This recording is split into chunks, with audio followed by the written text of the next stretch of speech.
Assalamualaikum warahmatullahi wabarakatuh.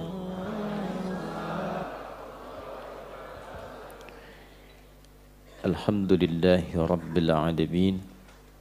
Wassalatu wassalamu ala rasulillahi nabiyyina Muhammadin wa ala alihi wa sahbihi ajma'in. Wal aqibatu lil muttaqin. Fala udwana illa 'alal zalimin al-kafirin wa ba'd. Jemaah sekalian, saudara-saudariku, semoga Allah Subhanahu wa taala senantiasa mencurahkan rahmatnya kepada kita semua, dan kita bermohon di antara sekian rahmat Allah itu senantiasa menjaga kita dalam keadaan beriman kepada Allah Subhanahu wa taala dan mampu mengaktualisasikan keimanan itu dengan meningkatkan takwa kepada Allah di setiap keadaan dan waktu dengan sungguh-sungguh, serta mampu menjaga itu semua istiqamah sampai kita wafat dalam keadaan muslim insyaallah. Demikian Nabi berpesan kepada seluruh umatnya yang setidaknya setiap pekan di hari Jumat diingatkan dalam ibadah formal saat menunaikan khutbah Jumat, dan itu menjadi bagian dari apa yang dipesankan oleh khatib setiap menunaikan khutbahnya dengan menyampaikan Quran surah ketiga Ali Imran di ayat 102. A'udzubillahi minasyaitonir rajim. Bismillahirrahmanirrahim. Ya ayyuhalladzina amanu taqullaha haqqa tuqatih wa la tamutunna illa wa antum muslimun. Hei semua orang yang menyatakan dirinya beriman kepada Allah. Alladzina itu isim mausul, konjungsi kata sambung yang menunjuk kepada objek, kadang-kadang jadi subjek. Bentuknya umum untuk semua tanpa batas. Disebutkan sebanyak 1080 kali dalam Al-Quran. Kalau sudah menggunakan alladzina, artinya Allah memanggil tanpa batas. Mau laki-laki, perempuan, besar, kecil, tua, muda, tinggalnya dimanapun, karena pakai ya. Ya disebutkan 361 kali dalam Al-Quran untuk menunjuk semua jarak, yang dekat, menengah, ataupun jauh. Mau dari Depok, dari Kalimantan, dari Sumatera, baik yang menginap di masjid ini sebelum kajian atau juga yang datang kemudian hadir bersamaan pagi ini, sepanjang merasa beriman, semua termasuk dalam ayat ini. Setelahnya ada ayyuha, disebutkan 150 kali dalam Al-Quran. Ayyunya itu di gramatikal bahasa Arab disebut munada, itu untuk menguatkan pesan. Haknya tanbih, untuk mengingatkan. Jadi saking pentingnya informasi yang akan diutarakan di ayat ini, Allah sampai menekankan informasi itu dan mengingatkan supaya tidak lupa. Sebab kalau sudah lupa kan suka nggak inget ya. Nah, makanya ditekankan, dan pengingat ini sepekan sekali minimal sadar untuk mengevaluasi sepekan ke belakang dalam berkegiatan. Jangan-jangan ada satu bagian dalam kehidupan itu yang luput dari keimanan. Karena setiap insan kalau sudah beriman, diingatkan oleh Allah standarnya, ya ayyuhalladzina amanu, kalau sudah menyatakan beriman, standarnya ittaqullah. Maka butuh pembuktian dengan iman itu supaya terlihat bahwa dia beriman. Nah, pembuktian iman itu wujudnya takwa. Jadi kalau kita ingin dikenali sebagai tanda insan beriman, mesti ada bagian takwa yang tampak. Karena takwa itu pembuktian iman. Wujud takwa itu wujudnya beragam. Ada yang terkait dengan Allah, kepatuhan kita kepada Allah. Kan kita mengatakan beriman kepada Allah, tandanya apa? Maka Allah tunjukkan dan turunkan bentuk takwa sebagai pembuktian hamba ini beriman kepada Allah. Wujudnya ibadah namanya. Karena itu kenapa diminta sholat misalnya? Nah, sholat itu tanda kepatuhan, tanda keimanan. Karena itu Nabi mengatakan perbedaan orang beriman dengan orang yang belum beriman itu terlihat pada sholatnya. Al-farqu bainal mu'min wal kafir tarkus salat. Karena itulah salat pun disebut dalam Quran dengan kata iman. Sekali di Quran disebutkan salat dengan nama iman. Di Quran surah kedua Al-Baqarah di ayat 143. Ketika sampai ke menjelang ujung ayatnya Allah berfirman, "Wa ma kana Allahu liyudhi'a imanakum." Di situ salat disebut dengan iman. Karena itulah pembuktian takwa pertama, kalimat takwa dan derivasinya disebutkan sebanyak 240 kali dalam Al-Quran. Pemiliknya disebut dengan taqi, jamaknya disebut dengan muttaqin atau muttaqun. Nah, ketika menyebutkan pemilik takwa dalam bentuk jamak itu, maka ciri khas pertamanya pembuktian iman lewat salat. Al-Baqarah ayat 2-3, "Dzalikal kitabu la raiba fihi hudal lil muttaqin." Siapa muttaqin di sini? Ayat 3 pakai alladzina. Alladzina yu'minuna bil ghaib lalu wa yuqimunas shalah. Nah, ini dievaluasi. Jangan-jangan selama sepekan ke belakang ada salat yang belum tertunaikan dengan baik. Apalagi mengaku beriman tapi tidak salat. Maka dipertanyakan keimanannya nanti. Katanya beriman, pembuktiannya mana? Nah, ini konsep dasar, ya, konsep dasar. Kalau sudah mengaku beriman, yakin dengan Allah, yakin dengan Islam, mesti ada pembuktian. Maka pembuktian pertama, menjaga kepatuhan dan pengabdiannya kepada Allah dan punya hubungan baik dengan Allah. Ini bentuk syahadat yang pertama dalam hal perwujudannya.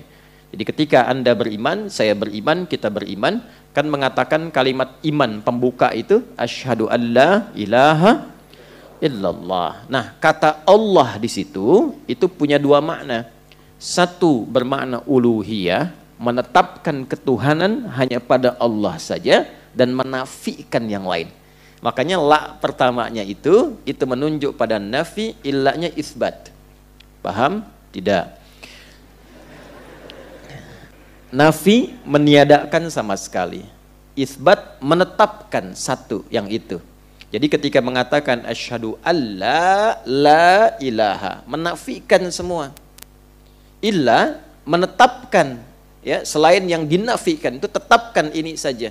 Illallah, hanya Allah. Jadi kalau sudah mengatakan asyhadu alla ilaha illallah, artinya komitmen menetapkan Allah saja sebagai Tuhan dan menepikan atau menafikan yang lain. Yang kedua, kata Allah itu bermakna al-ma'budul haq, yang disembah itu saja. Jadi kalau sudah meyakini Allah Tuhan, beriman tanpa ragu, pembuktiannya apa? Maka ma'budul haq, kita sebagai hamba, abid, sembah. Buktikan itu. Nah, lewat apa itu? Itulah yang dimaksud dengan perintah salat. Ada di mana urutan ini ditemukan? Tafsir syahadat, bersambung dengan ketuhanan, bersambung ibadah ke salat. Itu ada di Quran surah 20, Thaha di ayat ke-14. Allah berfirman, "Innani anallahu la ilaha illa ana." Itu uluhiyahnya. Fa'budni, itu ubudiyahnya. Bagaimana menyembah Allah? Wa aqimis salata li dzikri. Itu salatnya. Jelas sampai sini? Nah, saat kita menunaikan sholat, itu pembuktian iman. Nah, kata umumnya untuk membuktikan itu disebut dengan takwa namanya. Karena itulah kalau kita mendengar tiap Jumat, misalnya khususnya yang laki-laki saat Jumatan, perwakilan dari keluarga datang, diingatkan dengan satu ayat, ya ayyuhalladzina amanu, disentuh imannya. Ya, dan bentuknya jama'. Makanya saat datang Jumat, jangan mewakili diri sendiri saja. Itu sebagai perwakilan keluarga. Jadi ketika dikatakan ittaqullah, bertakwalah kepada Allah, bukan hanya ingat diri. Mungkin andanya iya sholat, andanya ke masjid. Lihat istri bagaimana. Bukan istri orang, istri Anda. Hah? Ya, halo? Ya kan? Lihat anak bagaimana. Lihat yang di rumah seperti apa. Kan semua pengen ke surga gitu kan? Semua ingin mendapatkan rahmat Allah, semua ingin diberikan solusi. Maka jaga hubungan baik dengan Allah. Bukankah di rumah tangga ingin samara, sakinah, mawaddah dan rahmah? Bukankah ingin kesuksesan dalam pekerjaan? Bukankah ingin harta yang mencukupkan kebahagiaan? Bukankah kita sepakat semua pemiliknya adalah Allah? Anda menginginkan itu semua, tapi jauh dari Allah. Bagaimana membangun logikanya? Maka jalan yang terbaik dekati Allah. Nah, yang kedua, makna takwa itu bila disebutkan di Quran punya dimensi yang kedua, yaitu membangun hubungan baik dengan sesama makhluk. Puncaknya dengan manusia, karena makhluk itu ada tumbuhan. Makanya banyak hadis yang membimbing kita untuk merawat tumbuhan. Jangan rusak tumbuhan. Dalam keadaan marah pun jangan cabut tanaman sembarangan. Awas, hati-hati, yang lagi marah latihannya sama pohon pisang dipukulin, nggak boleh. Ya? Salam dari tanah kusir misalnya kan. Contoh, kan? Dalam keadaan perang loh, tingkat tinggi itu dilarang merusak tanaman. Itu Islam tuh sampai seperti itu, masya Allah. Pada hewan, sebentar lagi kan Idul Adha ya, ada hewan disembelih. Kan ada hewan tuh dibagi ke 3 bagian kan. Hewan yang dikonsumsi, hewan yang digunakan untuk membantu dalam hal pekerjaan seperti yang membajak. Yang ketiga, hewan yang digunakan sebagai kenyamanan dalam tatapan yang dipelihara. Itu 3 fungsinya. Ya kan? Antum kan tidak makan burung kasuari kan? Tapi untuk dilihat kan keindahannya, dengar suaranya. Ada sapi, kerbau yang digunakan untuk membajak, diambil tenaganya. Tapi ada yang dikonsumsi untuk dimakan. Memang diciptakan itu sebagai bagian dari konsumtif. Ibadah hewannya itu senang saat disembelih. Tapi Nabi pun mengatur cara menyembelihnya bagaimana. Sampai ke hewan begitu. Tajamkan pisaunya, bila dijatuhkan, jatuhkan tanpa menyakiti. Ya, saat menajamkan pisau, jauhkan pisau dari hewannya. Jadi nanti kalau mau nyembelih pas Idul Adha jangan sambil main-main. Sebentar ya, cepet kok, insya Allah nih tajam tuh. Nggak boleh. Jadi maksud saya begini, kalau pada tumbuhan dan hewan saja diminta berlaku yang baik, maka bagaimana dengan manusia? Jangan sampai tahajud rajin, tapi pada orang tua masih durhaka. Jangan sampai puasanya nggak tinggal Senin Kamis, taklimnya luar biasa, tapi dengan anak pun belum selesai persoalan. Dengan tetangga belum baik gitu. Itu dilihat dan dinilai, dan itu dijadikan oleh Allah bagian dari sifat takwa. Kita ambil contohnya Quran surah ketiga Al-Imran di ayat 133 sampai 134. Wasari'u ila maghfiratin min rabbikum wa jannatin arduha as-samawati wal ardu uiddat lil muttaqin. Siapa muttaqin di sini yang dijanjikan surga seluas langit dan bumi? Ternyata amalan pertamanya amalan kedua tadi.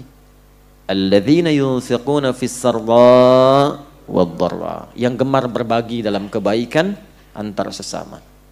Wal kadhiminal ghaidha, yang mampu menahan amarah. Ini babnya luas. Artinya tidak banyak memprovokasi orang sehingga orang marah. Diprovokasi bisa tenang sehingga mampu memberikan solusi dalam kebaikan. Wal afina 'anin, membangun kedamaian, tidak senang berselisih, menghadirkan sifat maaf dibandingkan dengan sifat-sifat perselisihan. Wallahu yuhibbul muhsinin, banyak menebar kebaikan. Apa yang kurang baik dalam Islam? Semua baik, makanya disebut Islam. Tuntunannya disebut silmi, hasilnya disebut dengan salam, orangnya muslim. Jadi kalau orang Islam muslimnya benar, menunaikan petunjuk Islam silminya benar, maka lahir salam. Salam itu kan damai, tenang, sukses, bahagia, itu salam. Dan di 3 alam, bukan hanya di dunia.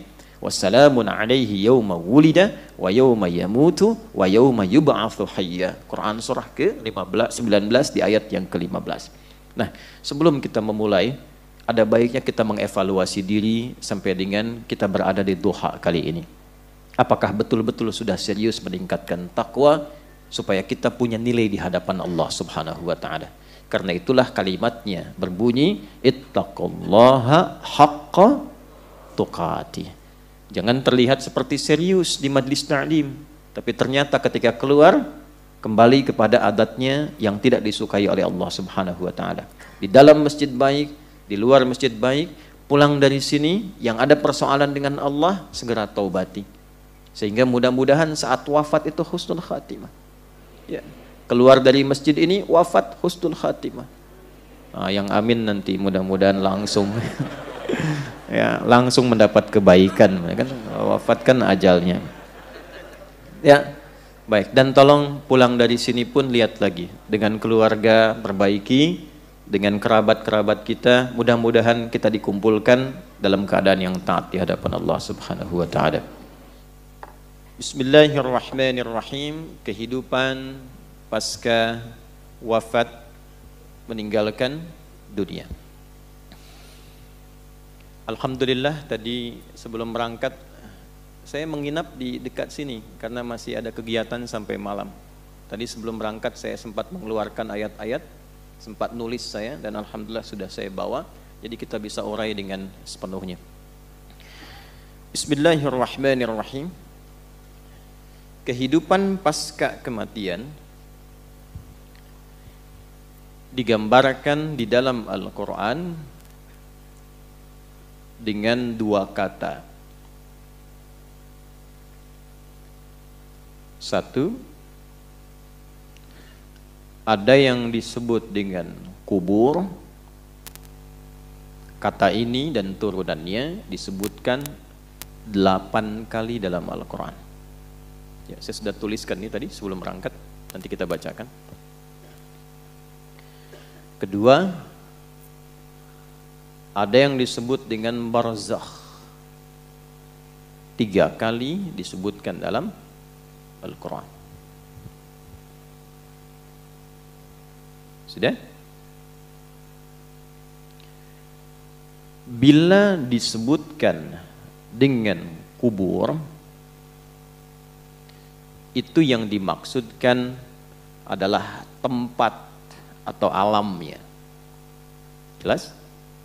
Tempat atau alamnya. Bila disebutkan dengan barzakh,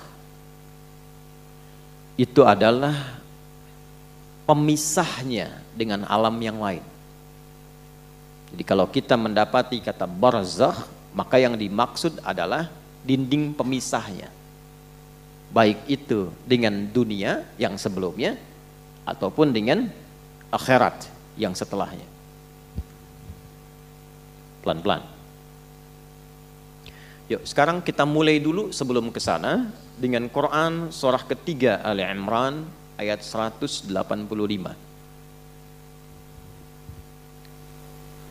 Kullu nafsin dha'iqatul maut. Setiap yang bernyawa itu pasti akan merasakan, mengalami kematian, maut. Maut. Saya ingin tunjukkan betapa detilnya Quran memberikan informasi kepada kita. Setiap yang bernyawa, kullu nafsin. Nah, nafas ini sumber kehidupannya. Jadi ruh kalau sudah masuk ke dalam tubuh kita, itu namanya disebut dengan nafas. Ya. Dari mana taunya? Kita tempatkan dulu misalnya dengan ayat supaya jelas. 1 Quran surah ke-15 Al-Hijr ayat 28 sampai 29. Wa idh qala rabbuka lil malaikati inni khaliqum bashara min salsalim min hama'im masnun fa idza sawaituhu wa nafakhtu fihi min ruhi. Jelas? Jadi saat dicipta itu terjadi proses fisikal dulu. Rinciannya di Al-Arba'in nanti, nomor hadis yang keempat. Ya, dari Abdullah bin Mas'ud, an Abi Abdurrahman Abdullah bin Mas'ud radhiyallahu taala anhu qala Rasulullah sallallahu alaihi wasallam wa huwa as-sadiqul masduq inna ahadakum yujma'u fi batni ummihi 40 yawman nutfah thumma yakunu mithla dhalika 'alaqa thumma yakunu mithla dhalika mudghah. Jadi proses pertama kurang lebih selama 4 bulan itu, ya, 40 hari pertama penyatuan antara spermatozoa dengan ovum berproses. 40 hari kedua berbentuk zigot, mulai menempel di dinding rahim berproses. 40 hari ketiga mudghah, berbentuk daging keratan. Jadi 40 kali 3 120 hari, 4 bulan pertama itu proses fisikal. Setelah itu, ya, thumma yursalu ilaihil malak fayanfuhu fihi ruh. Ini dia tafsir dari sini. Baru ditiupkan roh. Jadi usia 4 bulan kandungan itu seorang ibu yang sedang mengandung, pas usia 4 bulan itu rohnya sudah ditiupkan ke dalam janin yang dikandung. Nah, saat roh masuk ke dalam fisik itu berubah namanya menjadi nafas. Ya. Jadi kalau di ayat tadi, ya, fa idza sawaituhu ya, fa idza sawaituhu, ini sawwa. Bila sempurna fisiknya itu telah dicipta, usia 4 bulan maksudnya proses penciptaan itu berlangsung, maka wa nafakhtu fihi min ruhi, rohnya masuk. Dari mana taunya roh saat masuk ke dalam fisik itu menjadi nafas? Di Quran surah 91 Asy-Syams ayat 7 sampai 10. Quran surah 91 ayat 7 sampai 10. Wa nafsi wa ma sawwaha, jadi nafas. Dan ketika fisik sempurna itu tercipta dalam arti proses sampai 4 bulan itu, ya, maka dalam 4 bulan itu tercipta dari rangkaian proses tadi, sawwa, oleh Quran disebut sawwa, masuk rohnya, jadilah nafas disebutnya. Maka dari sini diserap ke dalam bahasa Indonesia menjadi nafas, bernafas. Kapan tanda kehidupan itu bisa didapati? Kalau kita bisa merasakan detak nafasnya. Jelas? Halo? Jelas? Baik. Kenapa namanya berubah? Roh dengan nafas itu sama-sama roh, tapi ketika masuk kenapa disebut nafas? Karena nanti saat masuk dengan sebelum masuk keadaannya berbeda. Saat masuk itu bersih, belum ada amal, belum ada apa-apa. Saat sudah menyatu, bergerak dengan fisik, beraktivitas, di situ membentuk amal. Ya, sudah ada amalnya. Makanya saat masuk dengan pulang beda. Pulang kan belum, datang kan belum ada amal. Baru ditiupkan, baru masuk. Nah, setelah masuk kan terbimbing kita. Dilahirkan, beraktivitas, mata melihat, telinga mendengar, kaki melangkah. Apa yang dilihat? Itu kan amal. Kalau yang baik dituliskan pahala, yang salah jadi dosa kalau tidak ditobati. Makanya ketika nanti rohnya kembali, maka dia punya bekal dari sesuatu yang telah dikerjakan tadi. Ya, itulah sebabnya kenapa namanya berubah dari roh menjadi nafas, karena saat menjadi nafas dia beraktivitas atau memulai misi hidupnya untuk mengumpulkan amal-amal sebelum dia pulang. Nah, saat pulang, saat dicabut, yang disebut nafasnya bukan rohnya. Kenapa? Karena saat masuk dengan keluar beda. Saat masuk belum ada amal, saat pulang dia pulang membawa amalan. Karena itulah saat disebutkan di Quran surah ketiga, ini agak berat, butuh fokus. Ayat 185, Allah berfirman, kullu nafsin dha'iqatul. Nah, kenapa bukan kullu rohin? Untuk memberikan kesan kepada kita bahwa yang dibawa saat pulang itu amalnya, bukan perangkatnya. Itu poinnya. Jadi pastikan saat pulang bawa amal yang benar. Makanya Nabi mendetilkan, orang ngantar ke alam kubur pun dengan jenazah itu kalau sudah masuk keranda ya, kalau dia meninggal itu mayit namanya. Sudah dibersihkan, disolatkan, masuk ke keranda, jenazah namanya, diangkat. Nah, orang yang ngantar jenazah pun sampai ke alam kubur itu, apa yang dibawa oleh mayit itu saat masuk ke kubur, itu semua tinggal. Amalnya, yang lain pergi. Semua tinggal, apanya? Amalnya. Yang lain pergi. Coba yang antum kumpulkan tuh, harta benda. Mobil ikut gak? Gak. Pakaian ini, handphone ikut gak? Tidak. Ya? Suami meninggal, istri ikut? Tuh, udah jawab sendiri, enggak. Istri meninggal, suami ikut? Tuh, makin kencang, enggak. Ya kan? Baik, artinya apa? Yang mengantar saja pulang lagi, yang ikut apanya? Nah, kalau sudah sadar amalnya yang ikut, maka siapkan amalnya supaya bisa ikut dengan baik. Karena itulah ketika disebutkan kata nafas, mengingatkan kepada kita, sebelum meninggal, udah punya amal belum? Coba kalau ditanya sekarang, udah punya amal belum? Sudah tahu belum? Masih nggak serius juga. Jelas ya? Ini gambaran pertamanya. Karena itulah dalam Islam diajarkan bagaimana beraktivitas di dunia yang melahirkan kenyamanan, saat bersamaan cari bekal supaya saat meninggalkan dunia nyaman juga. Baik, ini bagian pertama. Sebelum kita bicara tentang kubur, alamnya, tempatnya, barzakh pemisahnya, sebelum sampai ke sini bicara dulu persiapannya. Jelas? Baik. Tenang, pelan-pelan. Tenang. Baik kan? Pelan-pelan. Nafas Akan kedatangan apa tadi? Kullu nafsin dha'iqatul maut. Kedatangan maut. Ini batasnya disebut ajal. Kalau sudah sampai di ajal ini, maut tiba. Siapa yang ditugaskan membawa maut? Quran lagi. Kita pakai Quran aja, nggak usah ngarang ya. Kan kita kembalikan ke Quran tadi. Quran surah 32 ayat 11. Qul yatawaffakum malakul mautil ladzi wukkila bikum. Viralkan Muhammad SAW, sampaikan pada umatmu semuanya, telah ditugaskan satu malaikat membawa maut. Qul yatawaffakum malakul maut. Khusus satu malaikat tugasnya membawa maut saja. Jelas? Itu yang sering kita kenal dengan malaikat apa? Israel, ya kan? Israel. Yang patuh kepada Allah, yang taat kepada Allah. Nggak lihat-lihat. Pokoknya tiba waktu, ambil. Nggak bisa nawar. Ya, ada dulu Rasul yang dekatnya. Jadi Rasul di bumi itu punya teman Rasul dari langit. Rasul dari langit itu maksudnya malaikat. Ada Rasul yang temannya itu malaikat maut.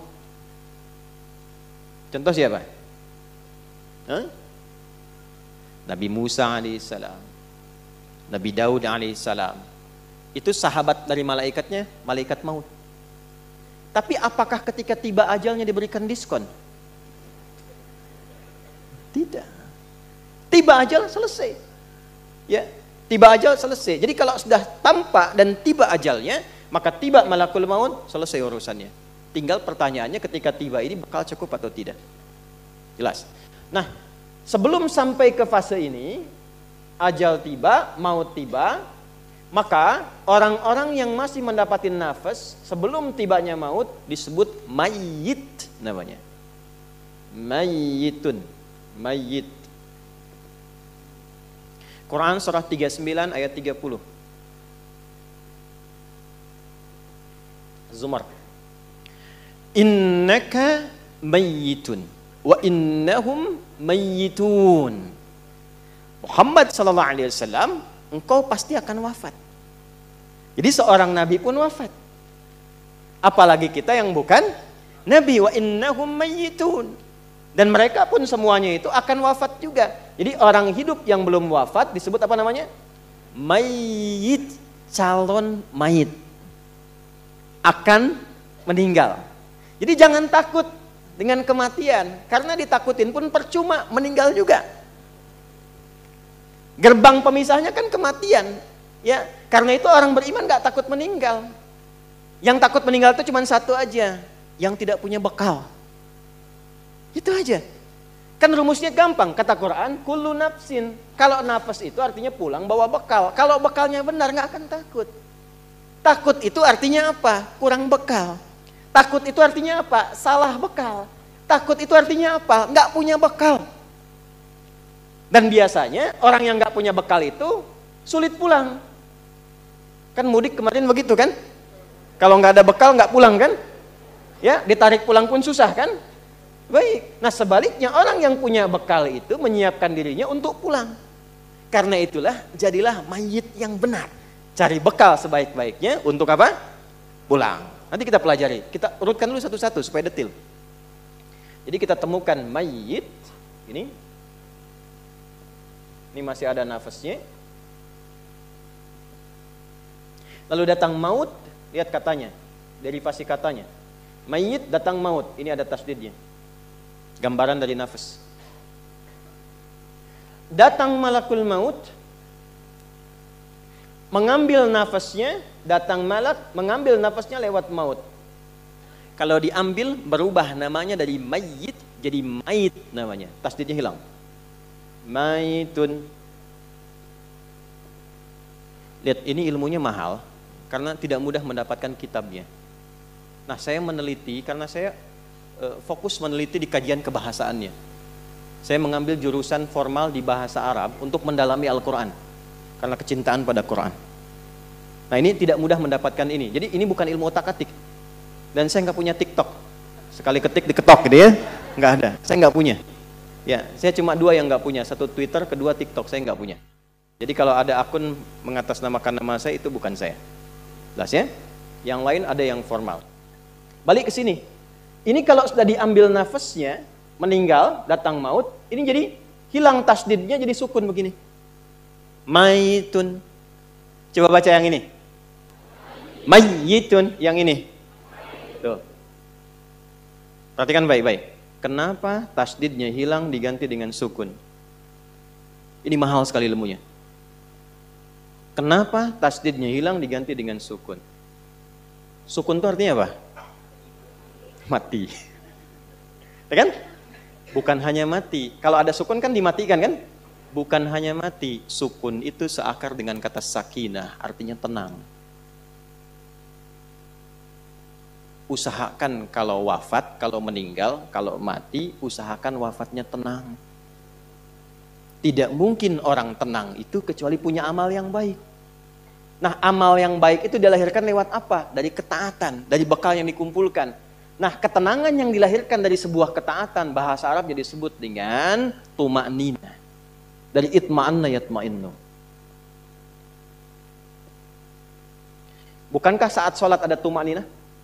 Ruku' tuma'ninah kan? Hatta tatma'inna raki'ah. Sujud tuma'ninah kan? Hatta tatma'inna sajidah. Apa yang dimaksud tuma'ninah di sana? Merasakan kenikmatan dalam ibadah sehingga meresap ke dalam jiwa. Pancarannya dalam aktivitas. Nah, kalau banyak dikerjakan sifat ini memberikan pengaruh ke nafas. Nafas kalau banyak diisi tumakninah, maka dia akan punya sifat tumakninah. Sifat yang melekat kepada nafas berubah katanya dari tumakninah menjadi mutmainnah namanya. Nafas yang memiliki tumakninah disebut dengan nafsul mutmainnah. Maka turunlah Quran surah 89 ayat 27 sampai 30.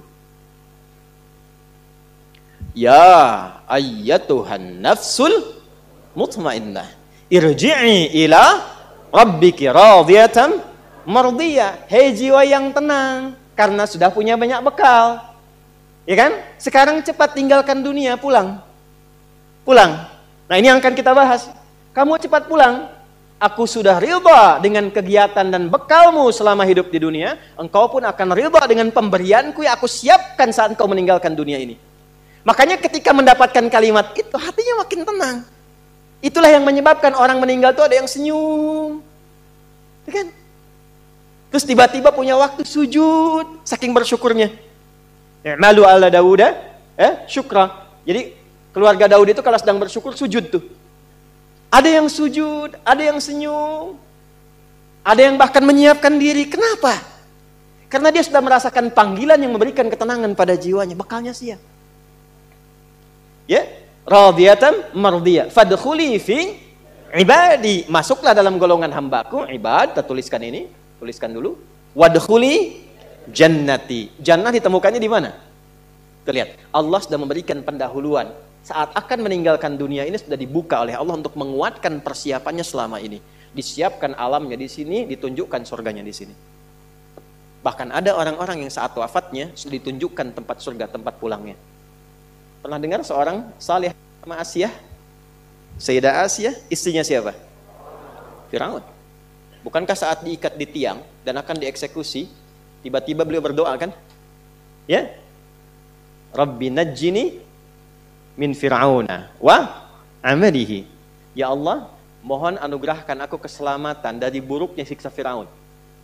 Jadi beliau ingin menunjukkan manfaat dari keimanan saya selama ini. Ya Allah, tolong buktikan sebelum saya wafat. Ya, jangan berikan kepada saya rasa untuk dihukum oleh Firaun. Maka apa yang Allah tampakkan? Allahu Akbar. Saat diikat itu, tiba-tiba ditampakkanlah tempat indahnya di surga. Istananya ditampakkan. Lalu beliau tersenyum. Saat senyum itulah kemudian diwafatkan oleh Allah sebelum mendapatkan hukuman Firaun itu. Dan saat senyum itulah Firaunnya komen. Itu langsung dislike saja. Ya. Kan kalau ada orang komen, like, share, and ya, kalau ini dislike saja langsung. Apa kata Firaun?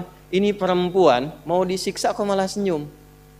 Karena ada yang tidak tampak dalam pandangan manusia sebelum seseorang kembali kepada Allah Subhanahu wa taala.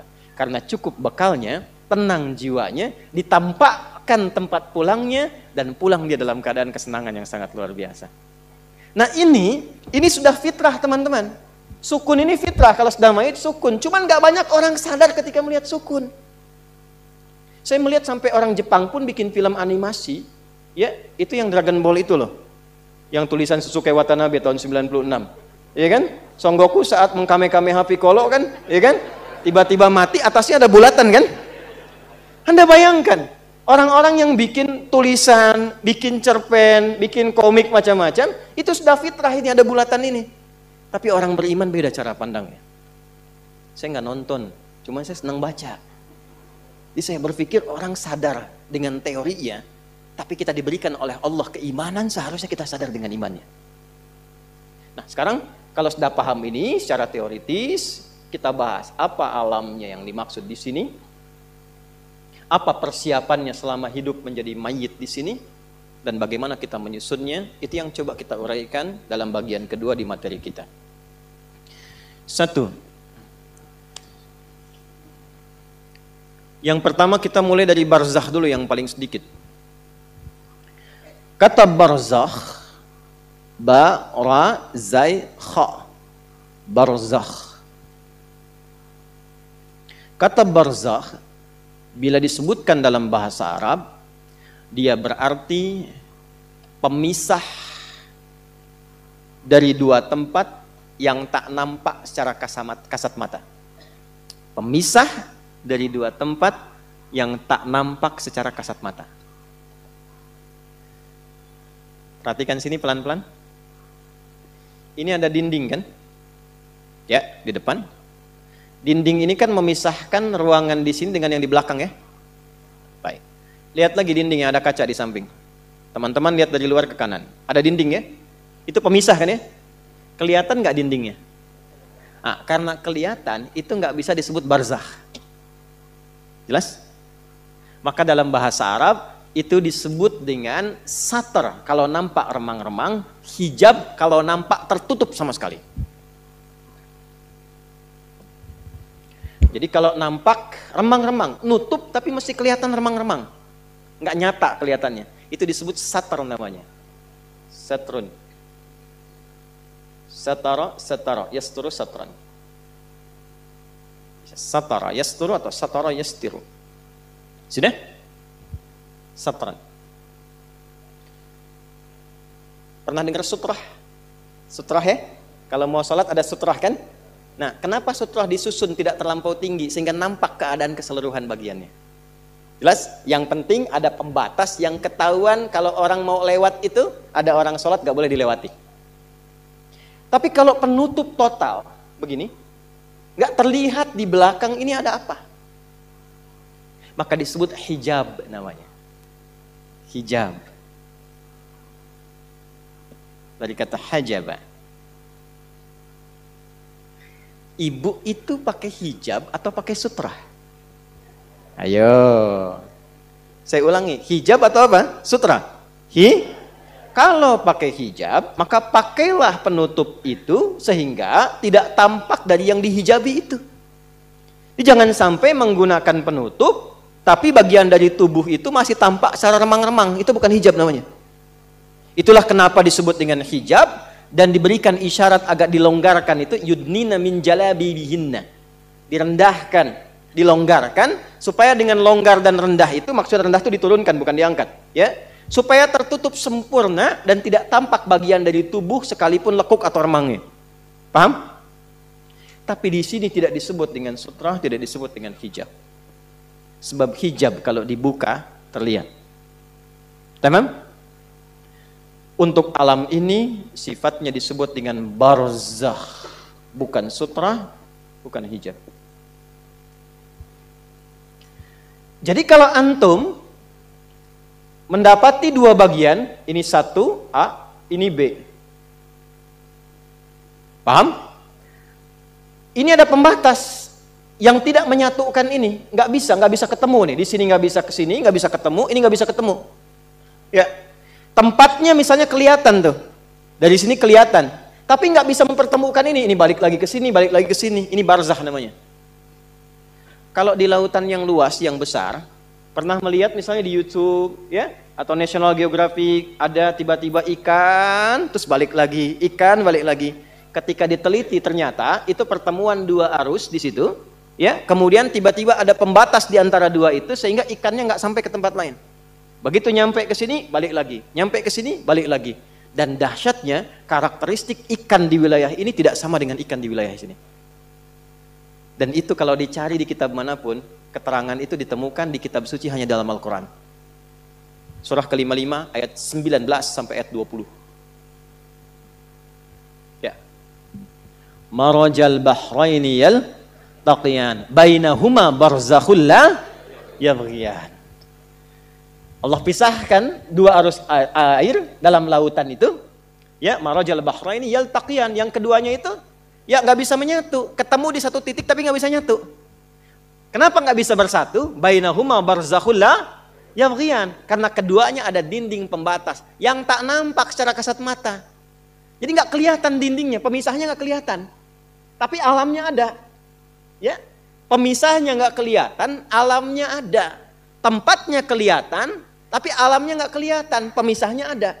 Sehingga ikan itu kelihatan oleh kita nih, ini arus ini. Coba balik aja, balik, dindingnya kelihatan. Yang paling dahsyat ada lagi yang airnya yang satu itu ya asin, yang satu itu awan. Dan itu ada di Quran juga. Surah 25 ya, Al-Furqan ayat 53. Hadza 'azbun furatun, kemudian wabilhun ujaj. Satu lagi asin. Yang ini tawar segar, yang ini apa? Asin. Itu di Quran surah ke-25 Al-Furqan ayat 53. Pelan-pelan. Pelan-pelan. Balik lagi. Nah, yang ingin saya katakan adalah kalau disebutkan barzah, jadi ada dinding pemisah yang tak nampak pemisahnya ini. Cuman kalau dilihat tempatnya, ada tempatnya. Ada tempatnya. Cuman keadaan di tempat itu kita nggak tahu apa. Karena ada pemisahnya. Nggak bisa merasakan yang ada di dalam. Kecuali kalau sudah sampai ke tempat itu. Ketika disebutkan barzah dalam Quran, ini ingin memberikan penekanan pada batas kehidupan yang terpisahkan. Dan kita nggak akan pernah kalau sudah ke situ balik lagi karena ada pemisahnya. Intinya apa?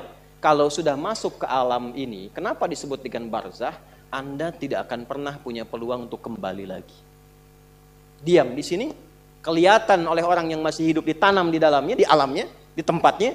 Tapi Anda sendiri dan kita yang hidup tidak akan pernah bisa saling melihat apa yang dirasakan.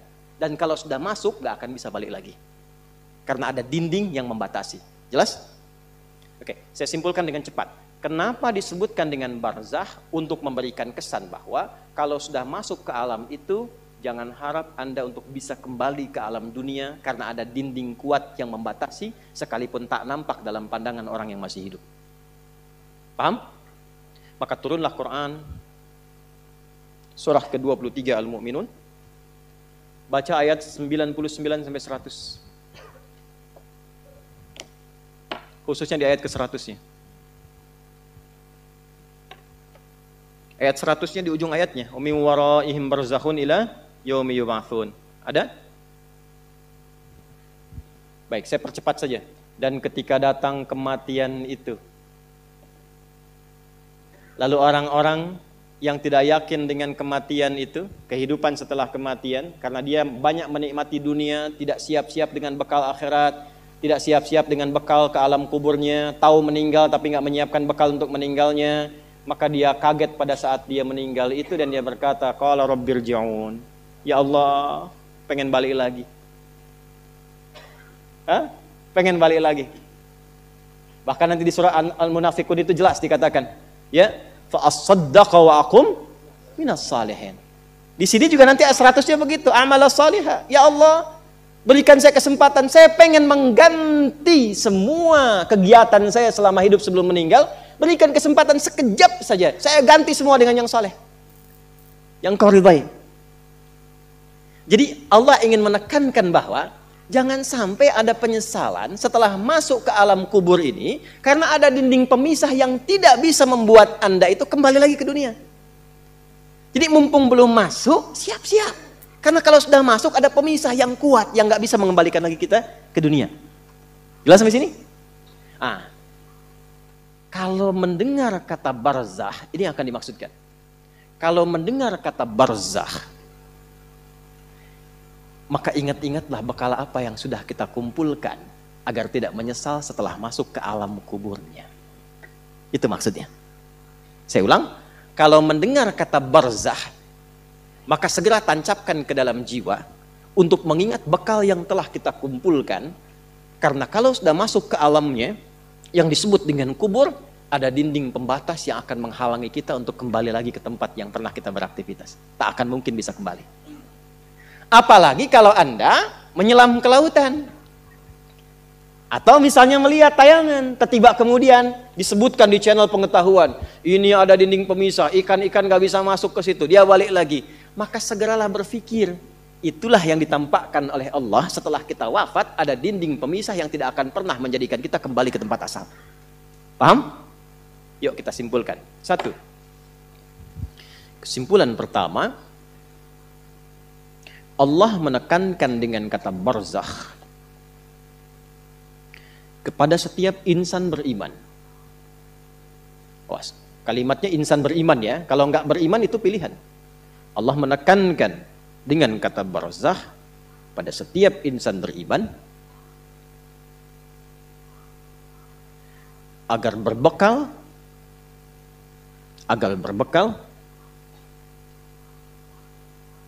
berupa amal saleh sebelum wafat, sehingga tidak menyesal saat di alam kubur dan meminta kembali ke dunia. Tenang, masih dunia Bu, bisa diperbaiki. Alam kubur nggak bisa kembali. Sudah? Agar tidak menyesal saat di alam kubur dan minta kembali ke dunia. Itu 1. Sudah? Baik. Nah, sekarang alamnya tadi disebut apa? Tempatnya. Kalau barzakh tadi kan pemisahnya. Ingat, ya. Nah, alamnya apa? Kubur. Tempatnya apa? Kubur. Oh, karena belum masuk kita ya. Barzakh itu pemisahnya. Soleh, solihah, ya. Barzakh itu apa? Pemisahnya. Kalau alamnya apa? Tempatnya apa? Nah, alam itu tempat. Alam itu tempat. Kenapa tempat disebut alam? Dari kata alima, kata alamat, penunjuk. Karena di tempat itu Allah menunjukkan tanda kebesarannya. Jadi setiap kita masuk ke tempat tertentu mesti kenal di mana setiap tempat yang bisa mendekatkan diri kita kepada Allah. Makanya kalau jalan-jalan cari tempat yang bisa mendekatkan diri kepada Allah. Kalau belajar di tempat yang bisa mendekatkan diri kepada Allah. Karena itulah tempatnya disebut dengan alam. Ya, alam dunia, alam akhirat, alam hewan, alam tumbuhan dijamakkan jadi alamin. Siapa yang punya alamin? Siapa yang merawat? Yang punya, yang merawat, yang memberikan kebutuhan disebut Rabb. Kita memuji setiap hari 17 kali alhamdulillahi rabbil. Tapi yang muji ini nggak kenal Allah, itu anehnya. Atau barusan sholat tapi cari tempat yang menjauhkan dia dengan Allah. Itulah sebabnya kenapa disebut dengan alam. Kalau sudah muncul tanda kebesaran Allah, berubah dari alam jadi ayat namanya. Makanya kalau ke alam kubur, jalan-jalan ke kuburan lihat, itu mesti mampu mendekatkan diri dengan Allah bagi insan beriman. Insan beriman tuh begitu melihat nih kubur, ini alamnya. Makanya alamnya disebut kubur, tempatnya kubur. Kenapa bagian dari alam? Sebagai tanda bahwa kita akan ke situ. Supaya ingat. Makanya Nabi kan sering mengingatkan, ke alam kubur itu kan untuk ingat akhirat kan? Bukan untuk ingat dunia. Ya, ini gambarannya. Baik, jadi sekali lagi, kalau alamnya disebut apa? Kubur. Juga tempatnya disebut apa? Artinya kubur menunjuk kepada tempat dan atau alam. Baik, pelan-pelan. Bagaimana keadaan di kubur itu? Ya, bagaimana keadaan di kubur? Mau yang baik dulu atau yang menegangkan dulu? Wah, yang baik dulu ya, tenang dulu. Baik. Quran surah ketiga Ali Imran ayat 169 sampai 171. Quran surah 3 Ali Imran ayat 169 sampai 171. Saya majukan dulu Ali Imran, saya simpan yang Al-Baqarah karena ini keterangannya lebih lengkap. Di Al-Baqarah itu pembukanya. Bismillahirrahmanirrahim. Wala tahsabannal ladzina qutilu fi sabilillahi amwata bal ahya'un 'inda rabbihim yurzaqun. Ada ayatnya? Farihina bima atahumullahu min fadlihi wa yastabshiruna bil ladzina lam yalhaqu bihim min khalfihim alla khaufun 'alaihim wa lahum yahzanun. Ada ayatnya? Allahu akbar. Wala tahsabannal ladzina qutilu fi sabilillahi amwata. Jangan Anda duga orang-orang yang telah wafat, meninggalkan dunia, tapi dia menjadikan semua aktivitas dunianya itu sebagai bekal persiapan pulangnya. Dia lakukan semua kegiatan dunianya berdasar petunjuk Allah. Ya, jadi semua kegiatan dunia yang dilakukan berdasar petunjuk Allah, diikutkan petunjuk Allahnya, itu bahasa singkatnya disebut fi sabilillah. Di jalan Allah. Ya, di jalan Allah tuh mengikuti petunjuk Allah. Paham? Nanti ada beberapa bagian yang rendah sampai yang puncak. Puncaknya yang berjuang dengan nyawanya dan hartanya. Ya, dijahiduna fi sabilillah bi amwalihim wa anfusihim. Jadi mereka berjuang di jalan Allah dengan harta sampai jiwa sampai wafat. Itu tingkat tertingginya. Macam-macam, nanti ada yang ulama kan, ada yang pejuang saat berjuang dalam ya tindakan militer diniatkan fi sabilillah, ada. Tapi jangan lupa tingkat paling dasarnya adalah semua aktivitas kita dari bangun tidur sampai tidur lagi. Kalau kita niatkan mengikuti petunjuk dari Allah, itu aktivitasnya fi sabilillah, di jalan Allah untuk menaati Allah. Ya, jadi jangan batasi fi sabilillah itu dalam konteks perjuangan fisikal saja. Dalam artian perjuangan militer, jangan dibatasi di situ, itu puncaknya. Atau perjuangan ilmu. Ya, perjuangan ilmu itu di Quran surah 9 ayat 122. Seperti antum sekarang datang ini. Itu tinggi nilainya. Kalau tidak ada tuntutan berjuang dengan fisik, misal, dan kita tidak berharap ini ya, kita jaga kedaulatan negara, Indonesia dalam ancaman, kita terpanggil. Seperti pejuang kita dulu melakukannya. Bedanya apa? Kalau niatnya fi sabilillah, karena Allah memerintahkan itu. Jadi berbahagialah bila ada satu negara, ada umat Islam di situ. Karena umat Islam yang ada di satu negara, dia akan berjuang membela dan memakmurkan negaranya atas perintah Rabbnya. Jadi kalau ada ancaman, itu orang Islam itu orang pertama datang, itu yang keluar. Ya, yang mengeluarkan resolusi jihad siapa?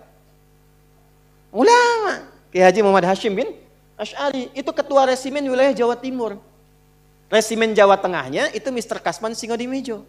Jawa Baratnya Kiai Haji Nur Ali. Kalau masuk ke Tasik, Kiai Zainal Mustafa, itu ulama semua. Jangan salah. Dan mereka mengambil risalahnya dari mana? Yang di Riyadhus Shalihin itu. Yang babul ikhlas wa ihdarun niyat. Bagaimana berjuangnya fi sabilillah, maka keluar resolusi jihad. Itu berjuangnya itu. Makanya nanti ada, kita temukan apa di antaranya? Ya, ada Hizbul Wathan. Ya, pasukan-pasukan itu relawan-relawan untuk berjuang. Dan nanti digabungkan dengan TNI. Makanya di Sabta Marga dari 7 itu, yang ketiganya itu ada keimanan. Sabta Marga kan 7 tuh. Di TNI itu ya. Yang pertama, kami warga negara Indonesia yang bersendikan Pancasila. Kedua, jadi patriot. Ketiga, kami kesatria Indonesia yang beriman pada Tuhan Yang Maha Esa, menegakkan kebenaran, kejujuran, dan keadilan. Baru yang keempatnya, kami tentara nasional Indonesia. Jadi tentara itu kalau ada iman. Tuh.